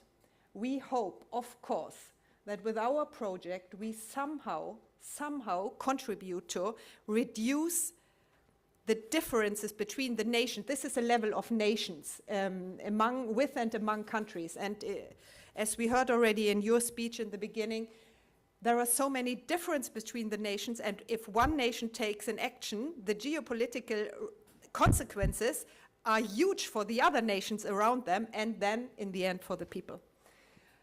The second one, I don't know why it's so fancy. Here there's a little thing, but it's nice that it looks like I knew what I did. Inclusive cities and sustainable societies. Inequality, of course, this is what I talked about all the time. Inequality, someone is better than someone else because. Someone belongs and not someone else because. All these inequalities makes actually differences for human life, for individuals and societies. This I definitely like the most. It is extremely important that we all recognize this, that we all recognize in each other the personal struggles you experienced due to your own family history, your parents, the country you come from, you were forced to leave maybe. And of course, it is important that we work together, as we have very, very much seen in our project. We need everyone to come together, this says, government, civil society, scientists, academia, and the private sector. Of course, we are all in it together. And I can only see, and I want to stop with this picture from all of us, just to work together in these countries, for each of us personally, opened our eyes from, is it just me something is wrong with? Something is not right, struggling to find my own identity, putting together the parts of my identity, or are we actually all doing the same? Somehow we are just not talking about it. Thank you very much.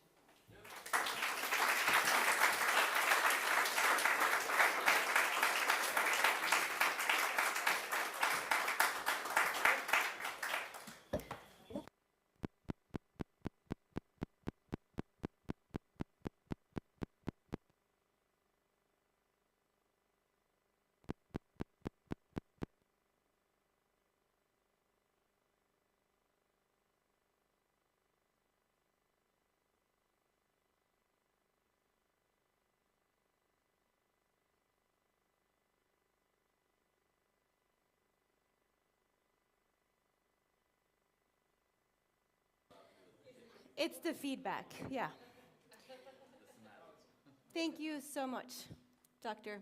Paps, for your engagement. I think it's just so amazing to look at people when they're talking and they're really engaged and involved in their project. We can see that this means a lot to you and the work that you've done with your team. So thank you for representing Identity on the Line. We are now at a place where I think we need to take a little bit of a break. We are going to have lunch. This embassy is hosting a wonderful lunch for us. Again, thank you. So that is for those of us who are here in this space. We're going to take a break till about 1 o'clock. And for those of you who are joining us virtually, there will be some programming of slides that are going to be looped. And then we hope to see you again at 1. Another 2. Is it 2? Okay, sorry, 2. 2 o'clock. In Norway, that is to say, yes. We also just want to say that I mentioned earlier that we've created an exhibition space in this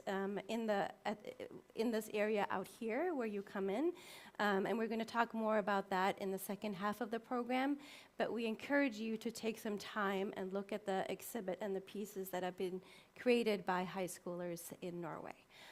And with that, I just want to thank you all for your attention and for being here and for your engagement. And we will see you at 2 p.m. or 14:00. Thank you.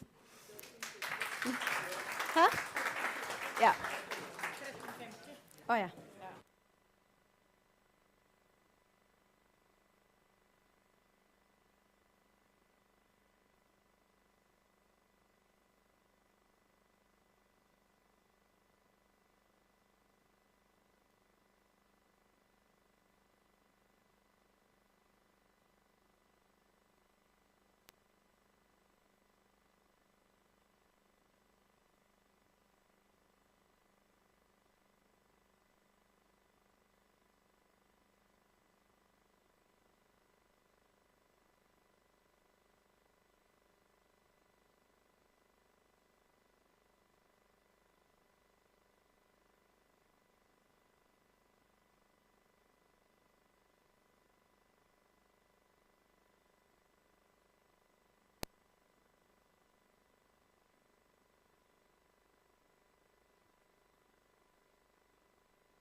noen thumbs up når vi er klare?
Klar?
Welcome back, everyone.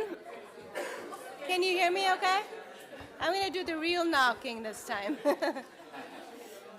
Welcome back, everyone. Thank you again, Ambassador, for the lovely, lovely lunch. We've had some time to talk and network and meet each other. And now we're going to start the second half of today's event. If there's a little bit of feedback, let me know. We are going to start with a little bit of just how we're going to contextualize this second half of the conference. We're going to hear from Tilman, who is at a museum in West Telemark, and he's going to share a story about the Red River Girl.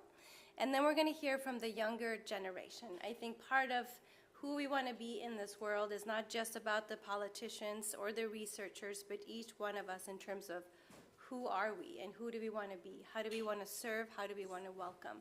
And I think it is very important that we have the inclusion of the younger voices. So we're going to share amazing work and presentations of the scholarship winners towards the end of today. So the next person is again Tilman Hartenstein. He's going to present on the Red River Girl. He and I had a long conversation last Friday at the very end of the day. And I think you had a presentation in mind that totally changed throughout our conversation, which is part of how we work, right? Some presentations work in certain forums, and then it has to change to be this way. And I think we actually had a really great conversation, so I'm excited about what you've come up with. It was pretty clear that he needed to redo certain things, so I think he was busy the whole weekend. So one of the things that Tilman told me is he also wanted to acknowledge one of his co-workers, and that is Astrid Katrine Draugedal. Heyerdahl Bjørgum, in terms of just being an ally in the work. So we want to thank you as well for the work that you're doing. So the journey of the life of second-generation Norwegian immigrant, Orabel, is what we're going to hear about next. I think it's important that we tie this to the identity on the line research, too, in terms of the traumatic experiences some of our immigrants have, but also how you carry on the history that you come to the new place with, and also how people identify you and how you create your own identity. I'm going to give the word to you right now, so we're excited about having you come up here and share the work that you're doing in your museum. Please welcome Mr. Hartenstein.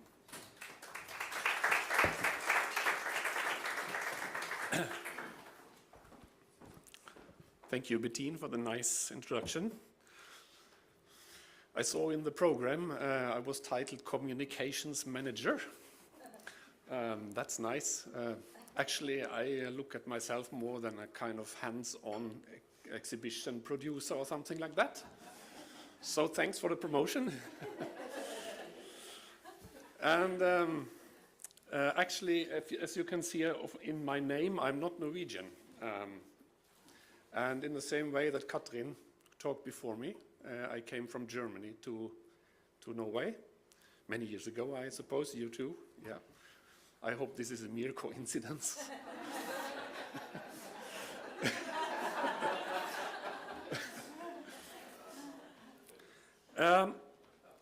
Actually, what I want to say is fitting very well in what you were talking about. And especially your mentioning of the second generation migrants. Even if the migration I will talk about was not forced, but it was actually voluntary from Norway to the US. But when it comes to the second generation, and maybe even the third generation, they could not choose what their parents chose. So that in a way, they were forced anyway. So the problems and the results are quite the same, actually. While I was sitting here and you were talking, I was thinking about some quotes that I remember from earlier. I wrote it down here. It is from the French philosopher Simone Weil. She was called the philosopher of rootlessness, actually. And she was talking about, she was saying to be rooted is a need of the human soul. And on the other hand, when this root is taken away from you, then you can experience a traumatic state of being nothing but human. So everything is taken away from you, but what you're left is that you're a human. Maybe also a woman or a man, as you said. So I think this is a kind of, could be a kind of heading for this presentation of mine. First, I have to do it like this. Yeah, it works. Woo! First, I'll tell you something very short about our museum. Not anybody knows of West Telemark Museum. It's in the upper Telemark, in the mountains, halfway between Oslo and Bergen. And actually, we administer 11 museums, big ones and small ones, in upper Telemark. And we also have 2 churches that we have guided tours to. And we have 8 major art collections. And part of the 11 museums are so-called bygdetun, which is a different term to translate to English. It's a kind of open-air museum, mostly from the first part of the 20th century, where different historical buildings were gathered. So there are quite a lot of them in Norway, and we have some of them too.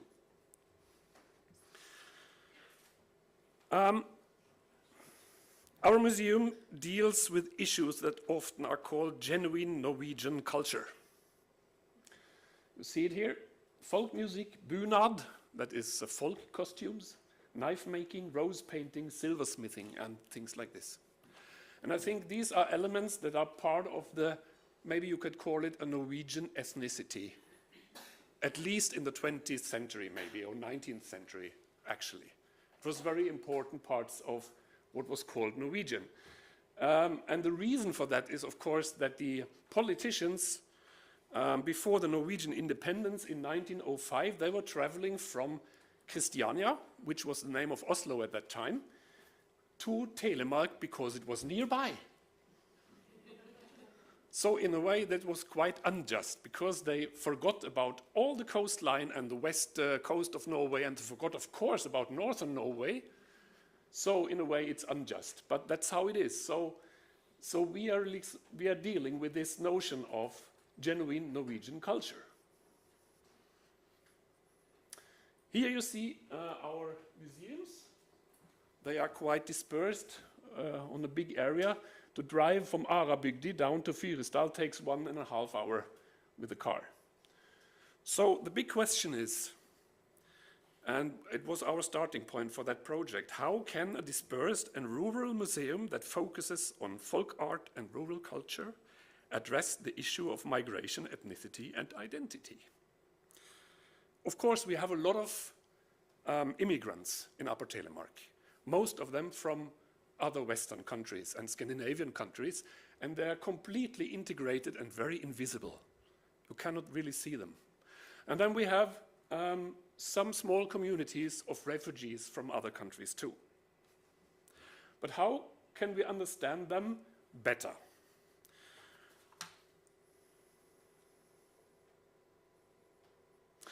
Of course, we had some more traditional exhibitions, for example, different folk costumes from different parts of the world, also food diversity. We had a project some years ago.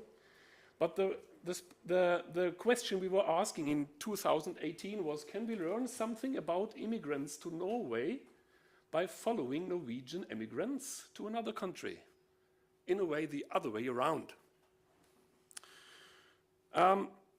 So what we actually have in Upper Telemark is a long history of emigration, and especially to the US. So that's when we started the Red River Girl project. This is the book that was the result of the project. I can show it to you. It's quite big and heavy, like this. And it's a fantastic collection of material, paintings, writings, and I will tell you more about it. I have some copies here if someone wants to get it afterwards, but not more than five because they're so heavy. Of course, I can send you more if you want. The project started with the support of Fyresdal kommune and the county and the foundation of Fritt Ord. And that's when we also started cooperation with Dawn. Thank you for that. The reason we started the project was a coincidence, because we heard about that there was a collection of incredible lot of material about the Norwegian emigration or immigration to the north of Minnesota in a place called Hjemkomst Museum, which is a little museum in Moorhead, north in Minnesota, and which is owned by the Historical and Cultural Society of Clay County. So we spoke to them and they got into the project as our partners. Urabel Tortvedt is the girl you can see on the cover of the book. And she, here you can see something about her. American artist, writer, and local historian, devoted much of her life depicting the migration story of her family. Well, she had roots to Fyresdal, which I showed you on the recent slide, which is quite south in Upper Telemark. And she was second-generation immigrant. So she didn't emigrate herself, but actually, or also her father was he was a child when the migration took place. It was actually her grandfather taking the initiative. I'll tell you more about that. Here she is. as an art student in Minneapolis in the 1930s. She was about 30 years old then, and she had a hearing impairment. So, and that's why actually she got this scholarship to study art in Minneapolis, because of her impairment. So it was quite a coincidence that she could do that.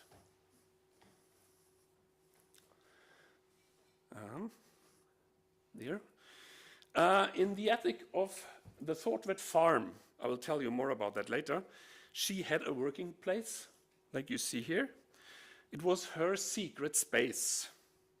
The photo is from 1941, and here she typed down and painted and drew over and over again the same story, the story of the migration of her family. So there are actually thousands of drawings, paintings, photographs, documents, a lot of material that never had been published before in that archive in Moorhead in Minnesota. Here we see her painting an iconic picture of her grandfather, Olav Geitestad, what was his name. I have the dates here. Okay, you can go back. If you look at the picture, you can see what kind of man Orabel thought he was. In a way, he was a kind of, maybe a kind of god, actually. He was charismatic, responsible, visionary, real family patriarch.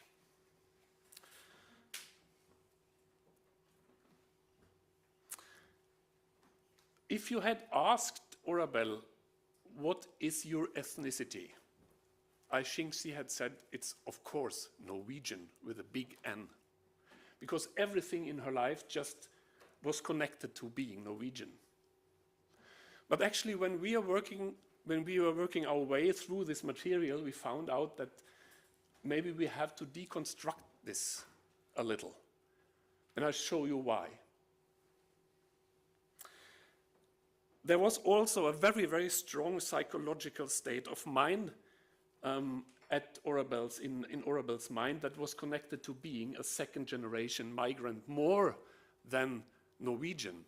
Because being a second-generation migrant is of course not connected to one special ethnicity. It's universal. Here we have his gravestone. At the Lutheran, I think it's the name of the church, at the Lutheran church in Glyndon, which is nearby the town of Moorhead at the border of northern Minnesota, not far from Fargo.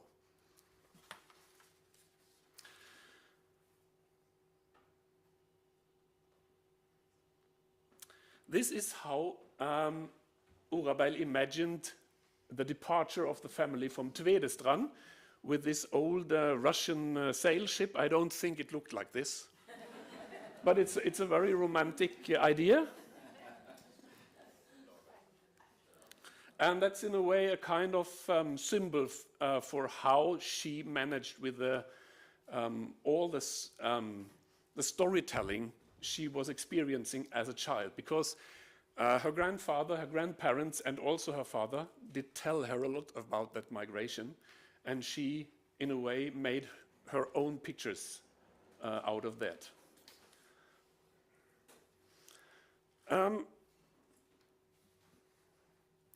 Why did they emigrate? I'll not say much about that, but there are, of course, many reasons. And usually we call it for both pull factors and push factors. And the push factors were, of course, population increase, bad crops for several years, and great poverty, especially among tenant farmers at that time. The pull factors were, in the 1860s, people in Norway heard about that there would be a new law in the US called the Homestead Act. And the Homestead Act said that all men or women above 21 years, American or not, should have the right to claim up to 160 acres of free land. And that was not just free land, it was actually rock-free black soil. You know what that means in a country as Norway? That was a fantastic dream for a tenant farmer. 160 acres of black soil without rocks. So of course they left to get a better life. And Orabel's family was not alone, actually. From Heyerdahl, that year in 1861, I think there were more than 100 persons leaving the community, about 5% of the population. In Vinje, a neighbor community, it was even worse. I think it was nearly 12% that year. So you can imagine what kind of mass migration it must have been at that time. Almost all emigrants from Heyerdahl traveled to the same place. It's a place called Mon Prairie in Houston County in Minnesota. It's quite in the south. So they traveled to Canada and from there with a railway to the south of Minnesota. Why did they do that? Why did they gather together at the same space? Oh, I have to move on. 5 minutes left. Well, okay. Of course, this is a kind of very important thing to gather together some place in the new country you're coming to, because you have to maintain your mental health, of course.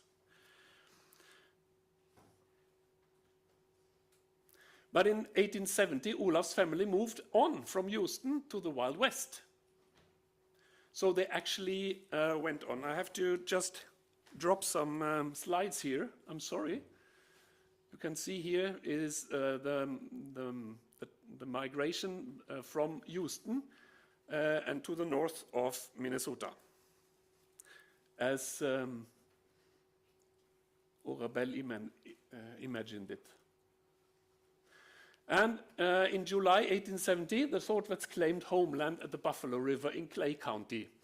And there is the farm still today, the Thortwet farm. They built a house and started farming. And you see all these pictures are taken from the material we found at the archive. She painted a lot of pictures about the farm work. She experienced the hardships of a typical immigrant family, building up their existence. One example was when the farmhouse burned down in 1899, and they had to start all over again. At the same time, there was a community growing around the farm, because in 1874 the railway came nearby, and what happened was that there was an urbanization taking place that ended up in the town of Moorhead, that is still there today, of course. But the family's focus remained on the farm. Here you can see the farm again. I think the photo must be from before the house burned, and I think maybe Orabel is maybe that one, because she was 3 or 4 years old when the house burned.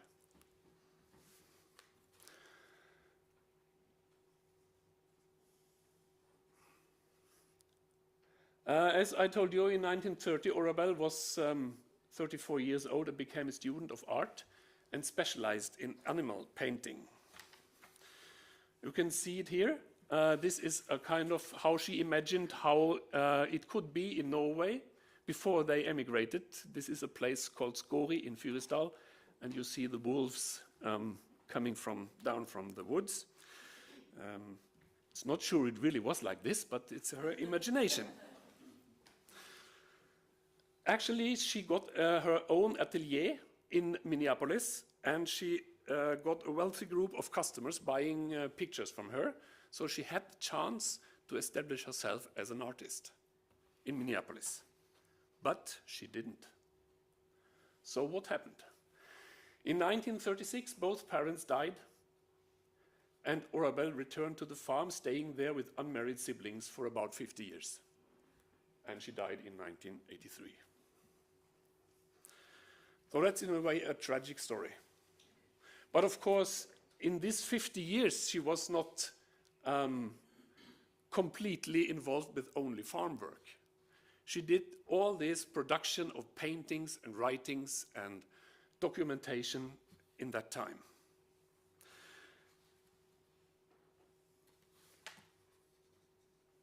Here she is, 2 years before she died.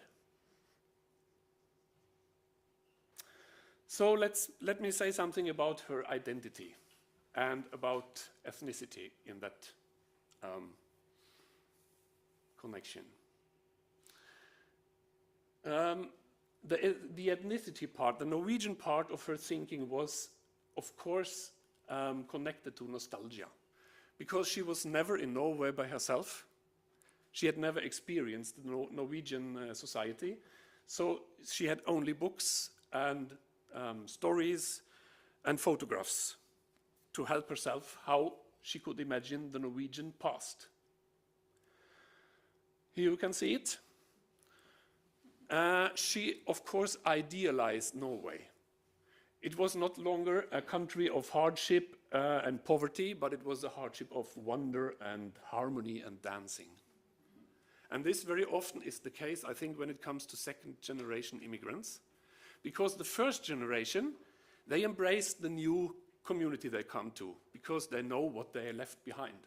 The second generation, and maybe also the third, they experience a kind of need to assimilate. And maybe they react on that need by idealizing the country that their parents went from.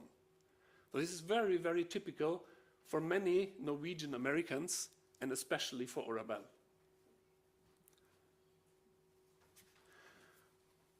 The second thing in her mind were strong memories of two childhoods with hope and dreams for the future. It was her father's and her own. Here you see a depicting of the story that her father told her when they were traveling along the Red River from Houston to north to Minnesota. They met the famous Red River carts, and this is a kind of depicting of that. They were Indians, so-called Indians, that also had French parents and who had a kind of culture of transporting things along the Red River. And she called them half-breeds, and that was usual at that time.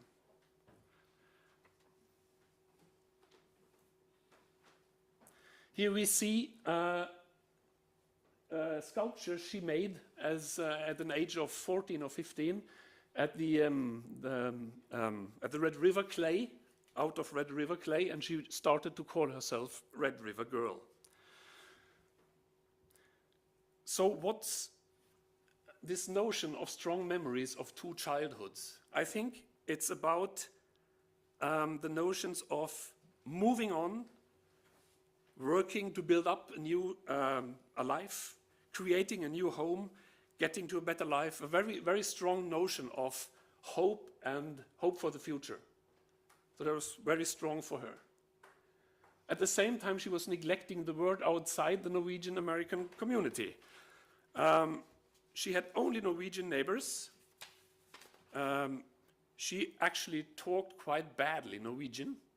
So she was, in a way, trying to improve her Norwegian by doing long lists about Norwegian, expressions and terms that she used all the time. So she stayed at the farm for her whole life and neglected what was going on outside. And that's also true about politics. This is a very famous picture by John Gast from 1872 that shows the Western civilization, Colombia, is moving forward to bring civilization to the Wild West, and to the indigenous people fleeing here, as you can see.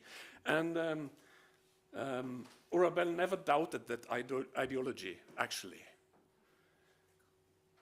She was against slavery, and she did support the fight for the rights for black people in the US, but she did never connect to the indigenous people's rights movement. Indians were nothing that existed actually for her.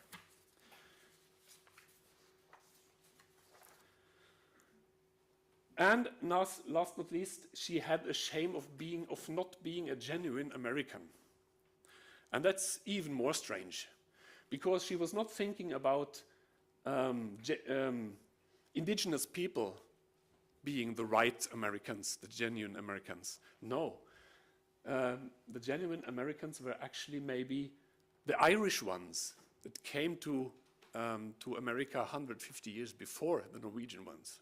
So that was a problem, and she writes about that.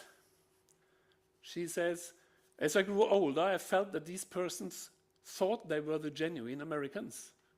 I could not understand it because I was born here. Here you see your family, and she is here on the right.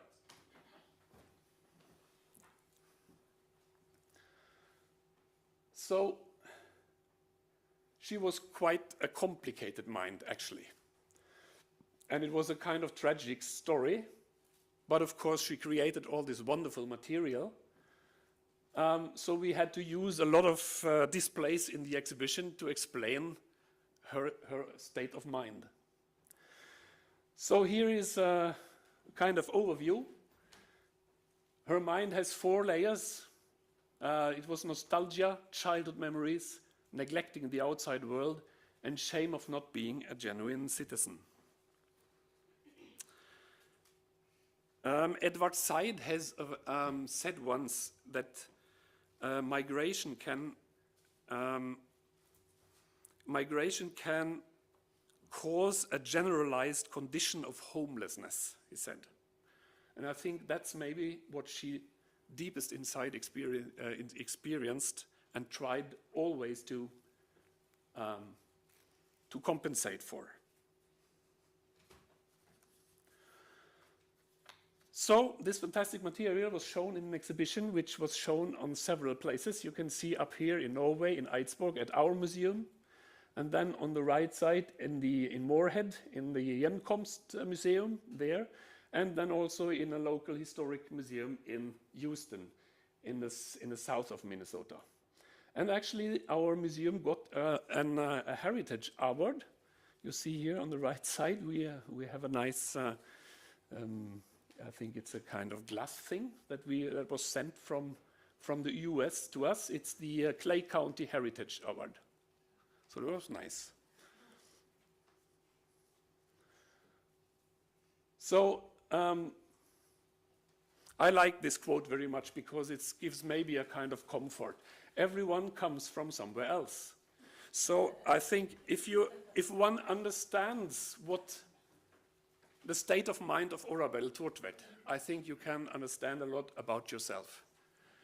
And me being an immigrant by myself, I have also some experience of the same thing.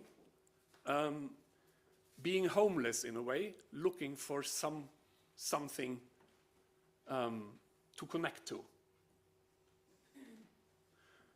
And here is my last picture is from the archive in Moorhead. On the right side is Mark Peel, an eminent archivist who helped us with this huge material. It took us about 2 years to go through it. Thank you.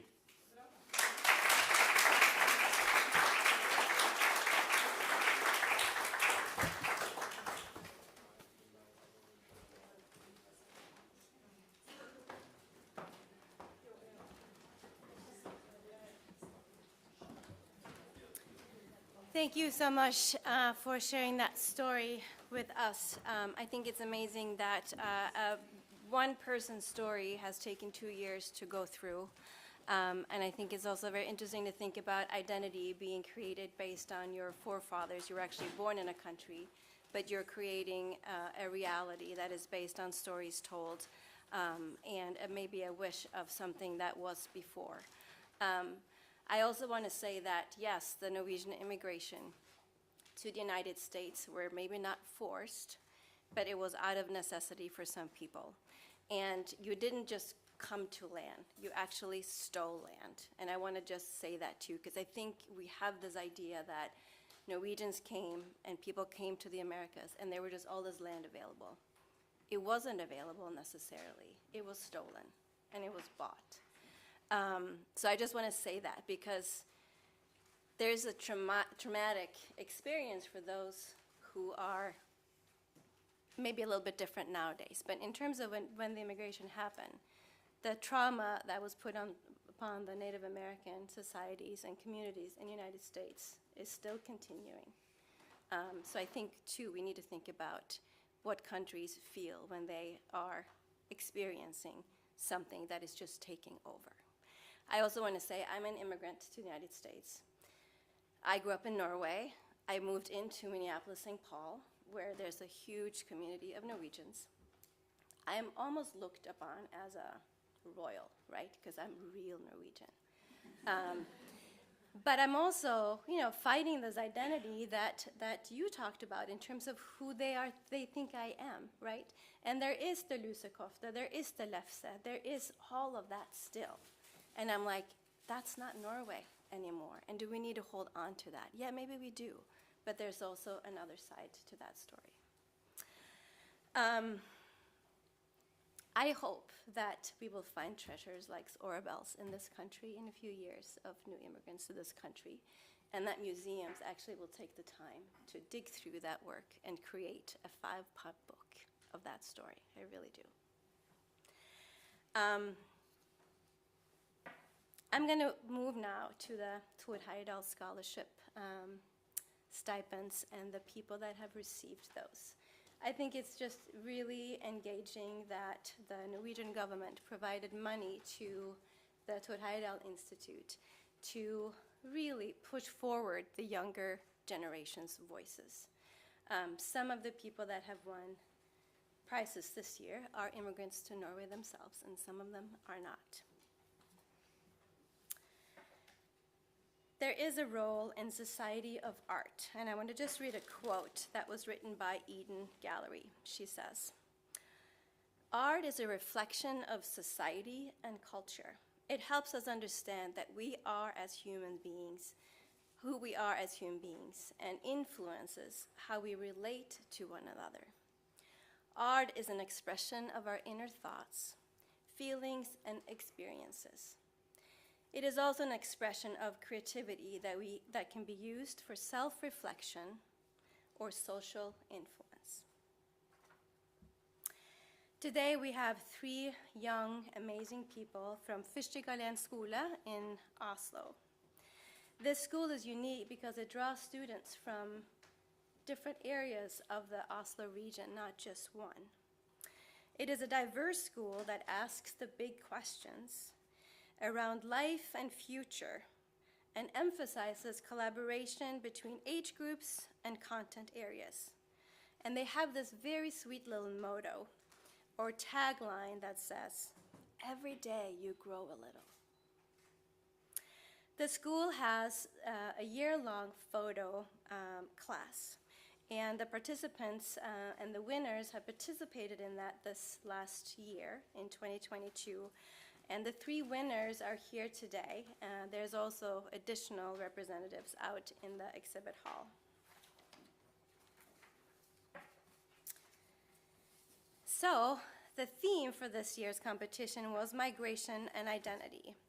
And I also want to add on that Norway has a year-long celebration this year that emphasizes the LGBTQIA+ or queer community. There is actually, this year today is 50 years ago since the same-sex relations were decriminalized in Norway. And the queer community in Norway has joined forces with the National Museum and the National Library for a celebration to document, communicate, and to discuss queer art, culture, and history throughout Norway. That is a part of the work that you see on the walls. There is about 50,000 Norwegian crowns that's given out every year. Third prize has an amount of 5,000, second 10, and first prize winner this year is 20,000. In addition, 15,000 crowns will go to the Fishegalen Skole to further develop the project. So, that's a little bit about the award. Then I want to thank, I want to thank actually 2 people from Fishegalen Skole who have helped the students in this project. And I know that there's more of you here, but these are the 2 names that have been pointed out to me. And that is Anne-Stine Jonsbrotten, and then also Eirik Lia. Thank you so much for your support in this work. So then I want to also just talk about the committee, because you get a lot of work, right? And a lot of beautiful examples and things that students send in terms of all kinds of different art forms. I think Beata told me yesterday that this is everything from paintings to photos like we see here. She's seen a dance performance on a glacier as one contribution one year, as well as a game created. So this is just to show you a little bit of variety, and that also we are celebrating one school today, but in previous years this has been not just from one area, but from all of Norway. So I would like to just give the committee a big thank you, and that is Bettina Heyerdahl, thank you. Thomas Hylland Eriksen, who is not with us here today. Liv Arnesen, and then also Torgeir Higraf. Thank you all so much for your contribution and for your work on creating winners and looking at the work that's being submitted. So we're going to start with our 3rd place winner. There are 2 people involved in this prize, Caroline Sørhagen and Oda Nesheim. And Carolina is going to be the one representing their contribution today, as Oda is not able to be here. But I would like to invite Carolina up and talk about their piece, Reflected. And then Carolina, like I said, after you're done here, you're going to sneak by to Beata and receive some flowers for your work. So please help me welcome Carolina to the stage.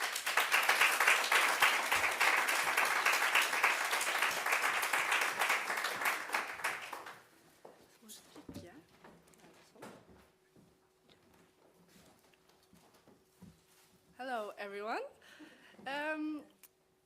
I'm one of the winners of the Thor Heyerdahl scholarship, and I will say it's an honor to be here, to get a few minutes to talk in front of so many important and influential people. See? Okay, I made a little presentation. Here are the pictures, the photos me and my friend Oda took. It's about how sexuality can be a topic that is a little shameful, a little problematic, and we are focusing on sexuality for migrants.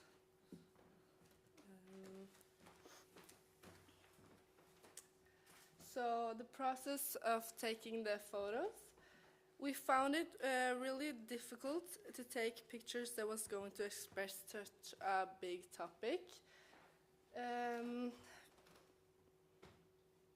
So it was a long process of just research and finding inspiration. We also went on a little school trip to look at a photo gallery. And we took pictures, we deleted pictures, we took them again and again to just make it perfect. And you can see we use a lot of the color red. That's because the color red often symbolizes life and love. We also, you can see she often has this fabric over her. That is to, maybe she's, that is supposed to be like a metaphor for her hiding and not being herself. Maybe trying to be someone else for the surrounding, for the other people around her. We also use a lot of different angles to get out what we wanted to make. Thank you so much for your attention.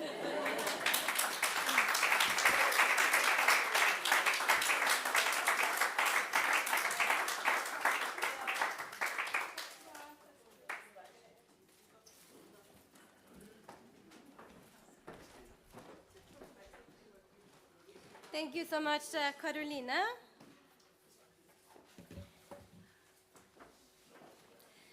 We're going to now move to the second place, and this piece was actually created by 3 people. We have Nikolai Martelvold, who's going to come here and present his team. But I also just want to mention that Kasper Skogøy Hansen, as well as Helmer Christensen Myhre, were a part of this, this work. So welcome to the stage. This is called The Greater Picture.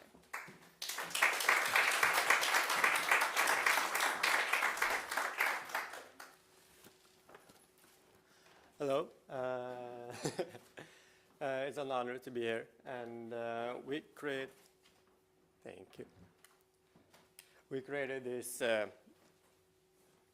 picture, the greater picture, as a mosaic with 2 of my friends, Kasper and Helmer.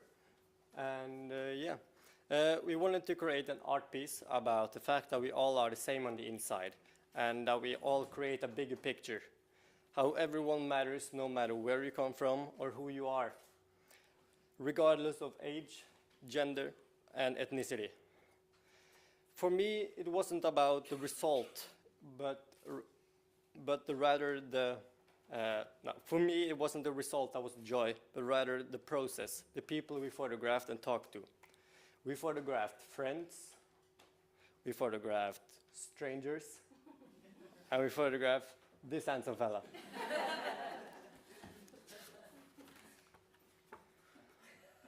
But we didn't just photograph, we talked to people. We talked to people who spoke fluent Norwegian. We talked to people who spoke strange dialects of Norwegian, and people who spoke bad Norwegian and no Norwegian at all, where my loosely English came through. We talked to people from Norway, Australia, China, Canada, and Germany. Together with our models, we created an image with personality. You can see pretty smiles and funny facial expressions. Which helped the final product to create depth and emotion. We talked to students, we talked to teachers, entrepreneurs, and plumbers. And additionally, we talked to a nudist model who offered us to take nude photographs of her. Something we unfortunately neither had the courage or time to.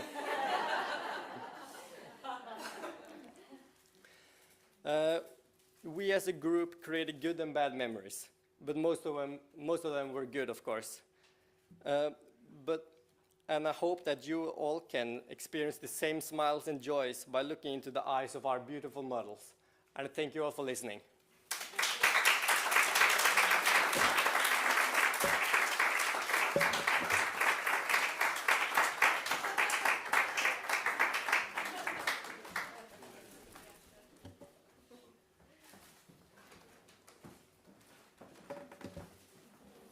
Thank you so much, Nikolai. We are going to now move to the last but first place winner of this year's scholarship, Valeria Baranchuk. We would like to welcome you to the stage and tell us your story and also your artwork. It is called I Want to Go Home. Please welcome Valeria.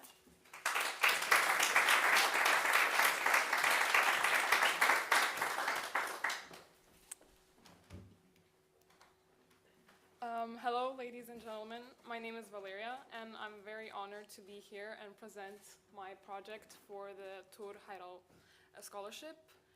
And I'm very thankful for being able to present and show my photos here at the Turkish Embassy. I'm very glad to do that.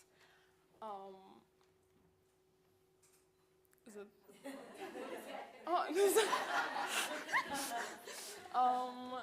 So yeah, my project is called I Want to Go Home, and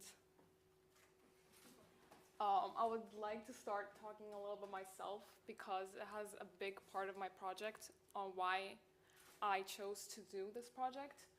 I'm Valeria, I'm 18 years old, and I'm from Ukraine. And as you may know, I go to High School here in Oslo, and one of my biggest hobbies are photography. and this is me taking pictures of my mom. So my idea for this project was initially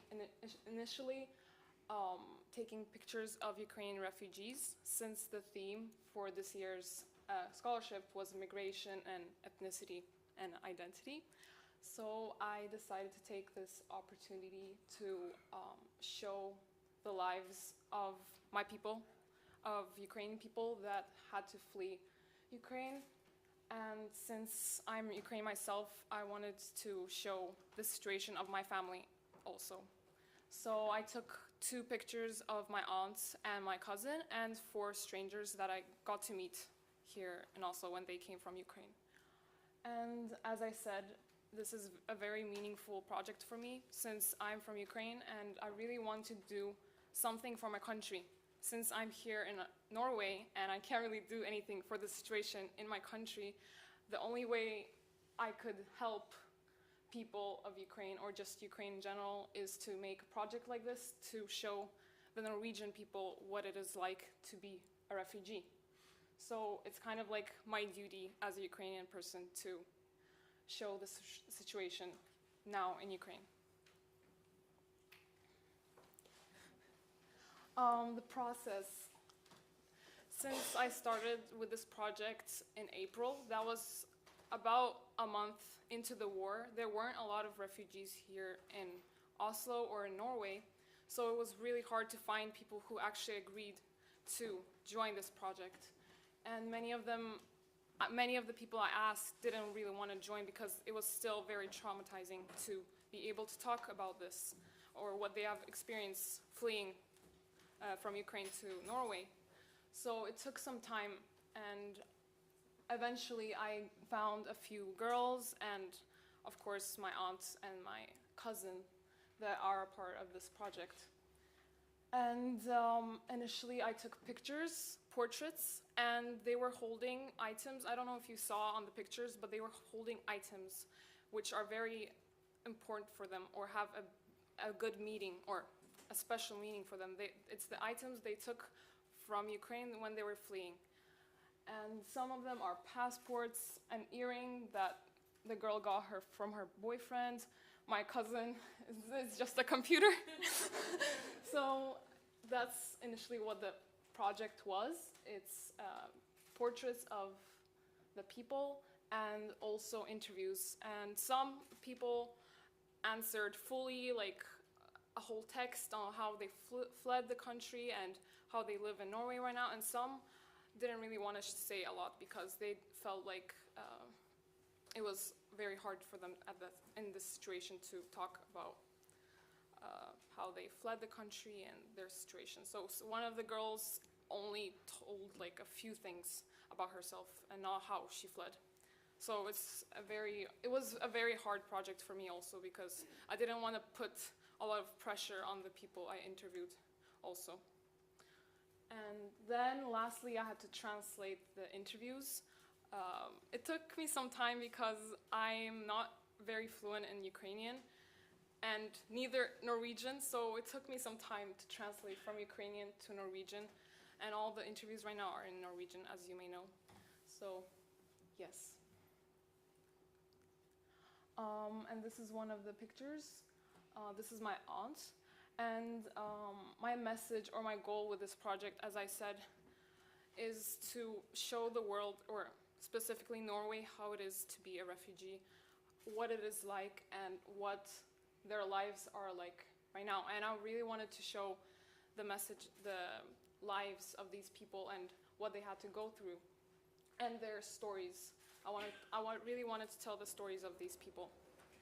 And the project itself is bigger than me because me as a person living in Norway, I can't really do anything about the situation, and I really wanted to speak up for these people and what they felt under their circumstances and how their lives are right now. So yeah, that's pretty much what the message and the goal of this project is. And I'm really happy that the scholarship let me show these pieces to a bigger audience, because I didn't really think that a lot of people could see them. But the point with this project is to show them to as many people as possible. So I'm really glad that I was able to do that with this project. Thank you for your attention.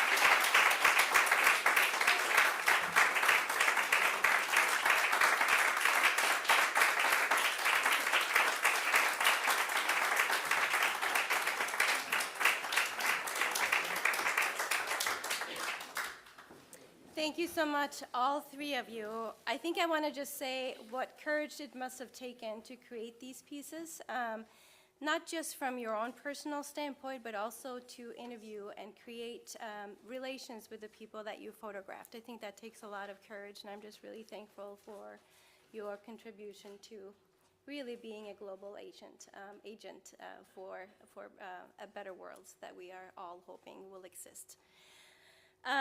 We are now ending this conference, 2022 Thor Heyerdahl International Day. We have heard so much, and I feel like I am pretty full on just a lot of new thoughts and ideas. Want to thank Torbjörn Jagland for his overview of our sort of global political view of the world. And again, it's a pretty sober world that we live in right now. But there's also something that inspires us, I think, in times of challenges. We do want to act, we do want to contribute, and we do want to learn to be better in the world. I hope that will continue and that part of this conference has inspired you to do so. After the reception today, or after the event today, we're going to have a reception here. So if you are able to stay, please do so. And I'm going to give the word to His Excellency Fasli Chodman and his wife, Gulhan, in just a minute.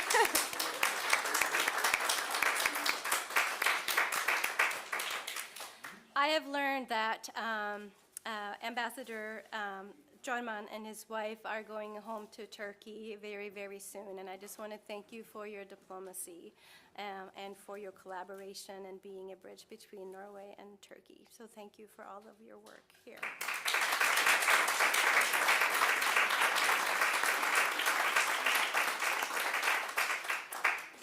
I think one thing that we have learned today is that hospitality is not enough, and that we need to be more inclusive when we both go places and receive new country people to our countries.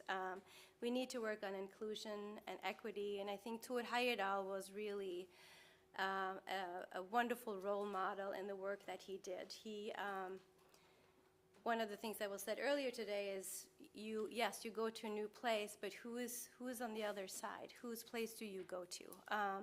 And I work at a university in Minneapolis, which was founded by Norwegian immigrants 150 plus years ago. And we have had to open up and change sort of our way of thinking about who do we welcome to this university. It used to be a lot of Norwegian students with the background in the Norwegian heritage, but that is no longer the place that we live in.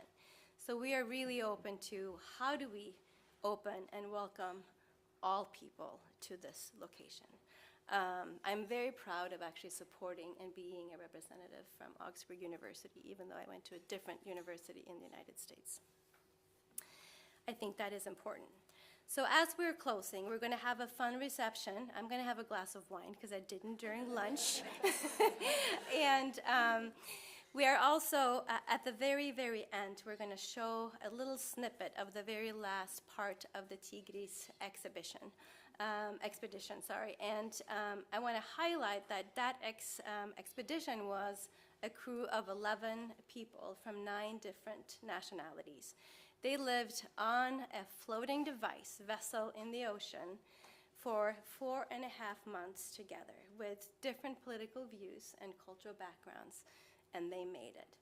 And I think we are hearing from politicians, we are hearing from people that have PhDs, we are hearing from students that are on their way to become something more than what they already are.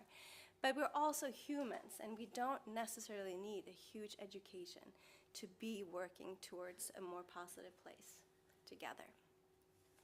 I think that the Tigris is going to show you that in terms of what Thor Heyerdahl did with that group, and the common sense of being together in a space and working together. I think I've said enough. I have a lot of my notes, but it's all over the place now. So we're going to get closing remarks from His Excellency Fazli Çorman and his wife. Thank you so much. And then we're going to stay and watch the video. And after that, we will meet in there. One thing I forgot. I want to just thank the team that has worked together for a whole year. They're not going to come up, but I just want to identify the people in the room. This has been a year-long planning from last year. Beate Bjørge is the Thor Heyerdahl Institute manager. So thank you so much for your vision of international results.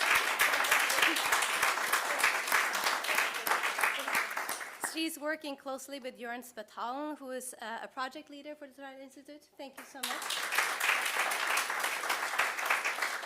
And then we have Dawn Marie Syvertsen, International Senior Advisor for Vestfold Telemark fylkeskommune. She's an American, came to Norway. I was a Norwegian, going to America, so we just swapped places. And then finally, I also want to thank Shervin Najapour. Thank you so much. She's the personal assistant to His Excellency Ambassador Çorman. And you're also the cultural coordinator, and you are a force of amazingness. So thank you so much for all of your work. I also want to thank Morten and Bjørn, who are sitting in there, who you might have just seen, but thanking them too for their contribution to today. Keeping the technical pieces together is a big job. So thank you. It's your turn. Thank you so much.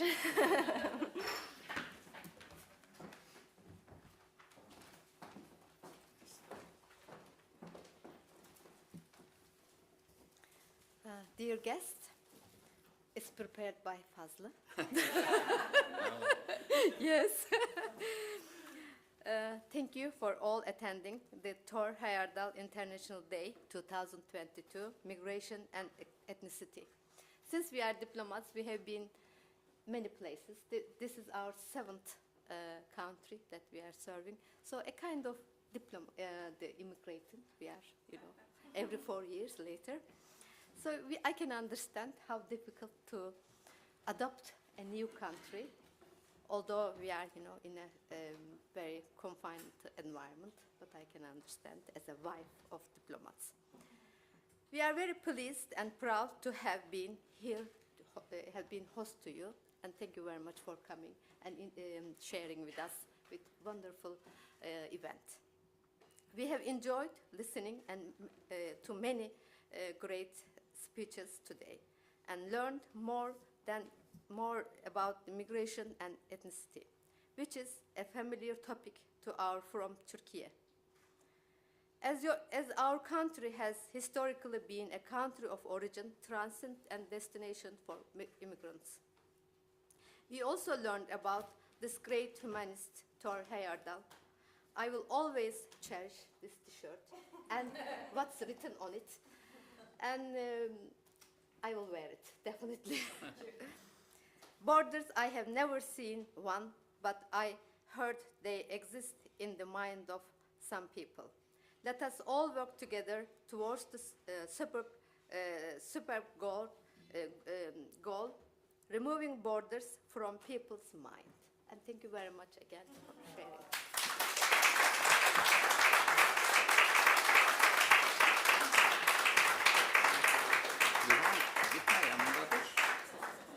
We have done this together, so don't leave me. So I would like to say a couple of words also to continue with what Gülhan said. Of course, I should maybe start with this picture. last year when I attended this conference, they kindly chose a picture of me much younger, and I thanked them in starting. And this picture is maybe our greatest achievement in Norway, because we made the Besseggen Ridge hike, and this is towards the beginning of it. I mean, it is the first. That's why we are still laughing and smiling. Of course, it got more and more difficult, but eventually we finished it. So it's good that you have shown this as something that we will and carry. we did the Gastotupen. we climbed the Gastotupen in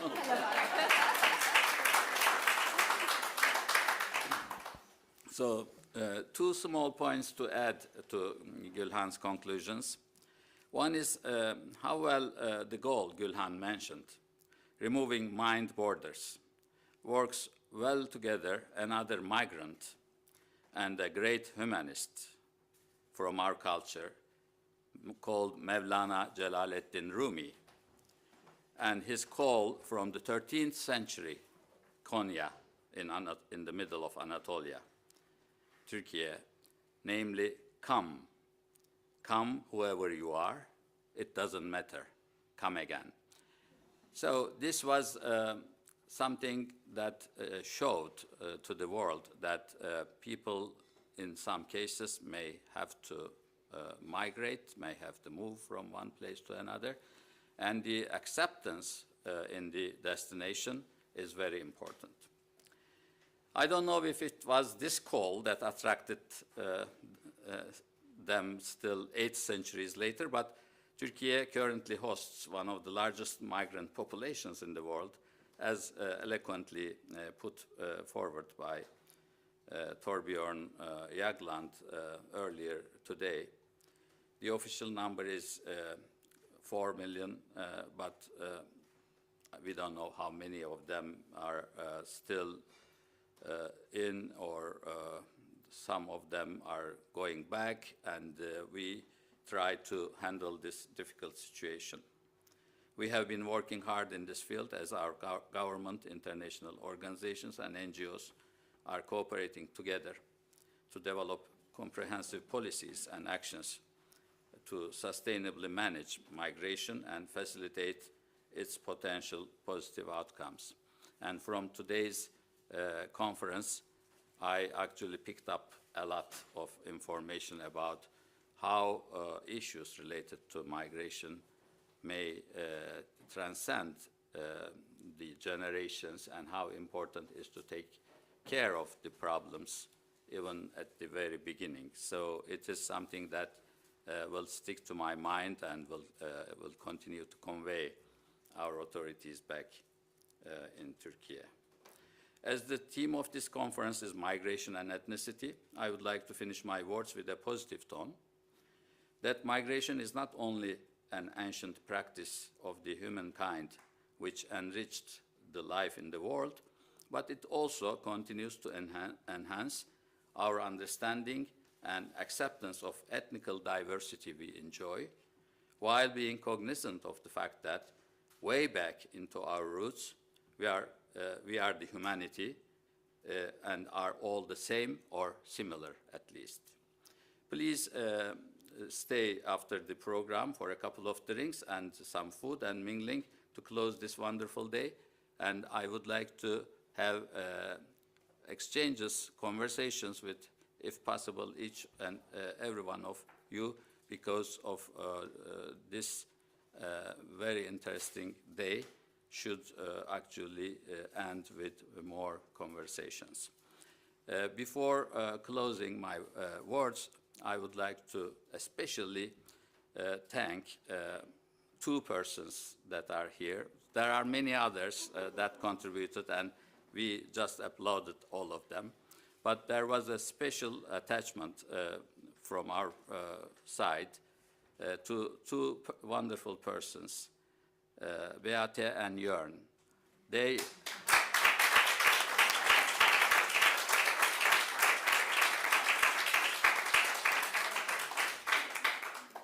they approached us, or they responded us so warmly and so kindly that it was actually possible to have today's conference like this because of their attitude.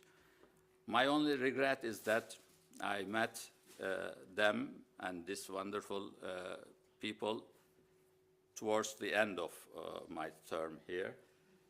This is life, things get much better towards the end. I don't know why is that so, but this event will be one of the memories that we will keep forever. Thank you very much for everyone.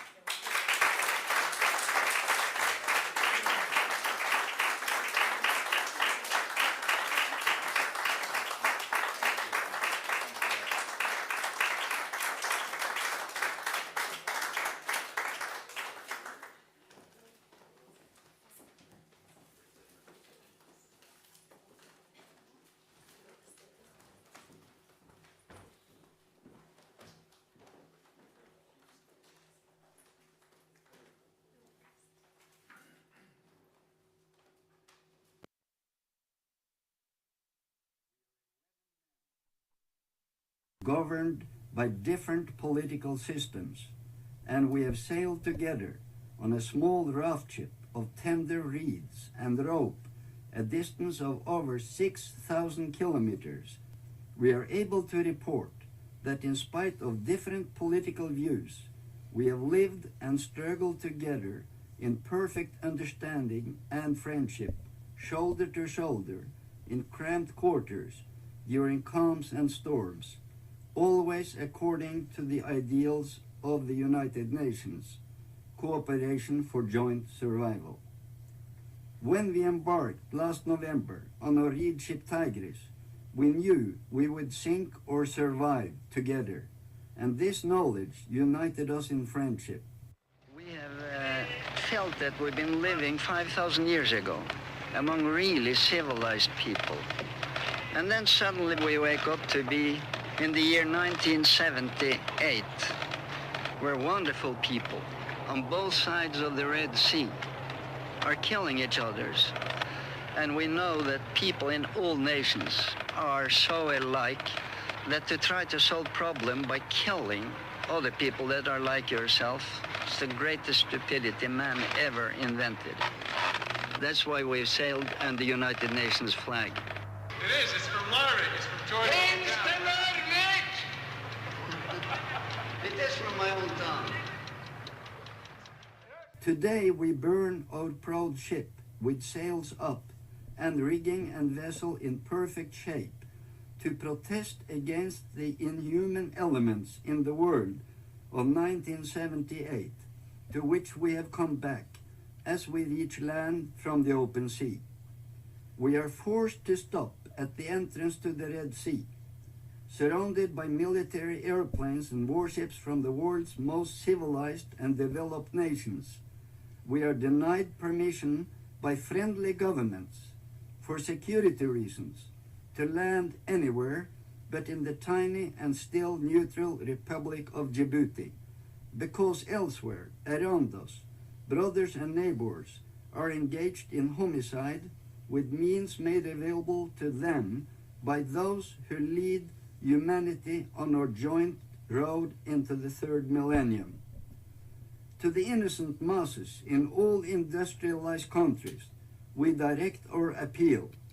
We must wake up to the insane reality of our time, which to all of us has been reduced to mere unpleasant headlines in the news. We are all irresponsible unless we demand from the responsible decision makers that modern armaments must no longer be made available to the people whose former battle axes and swords our ancestors condemned.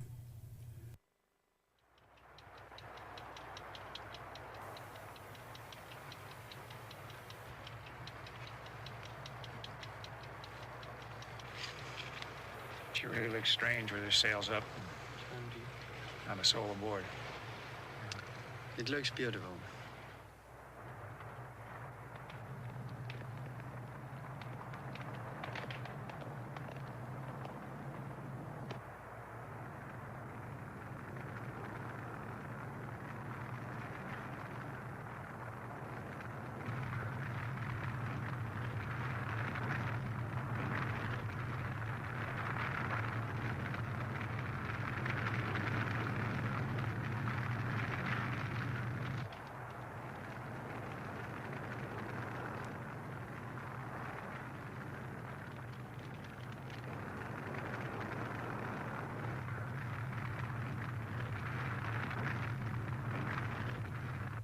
In a world where victory and defeat seldom hold the old clear meanings, where anguish is a common lot and prayers are elegies for the damned, 11 men on a hill in Djibouti have spoken a quiet word for peace, brought from the past a reminder that the great gulfs which separate men are not too wide for crossing.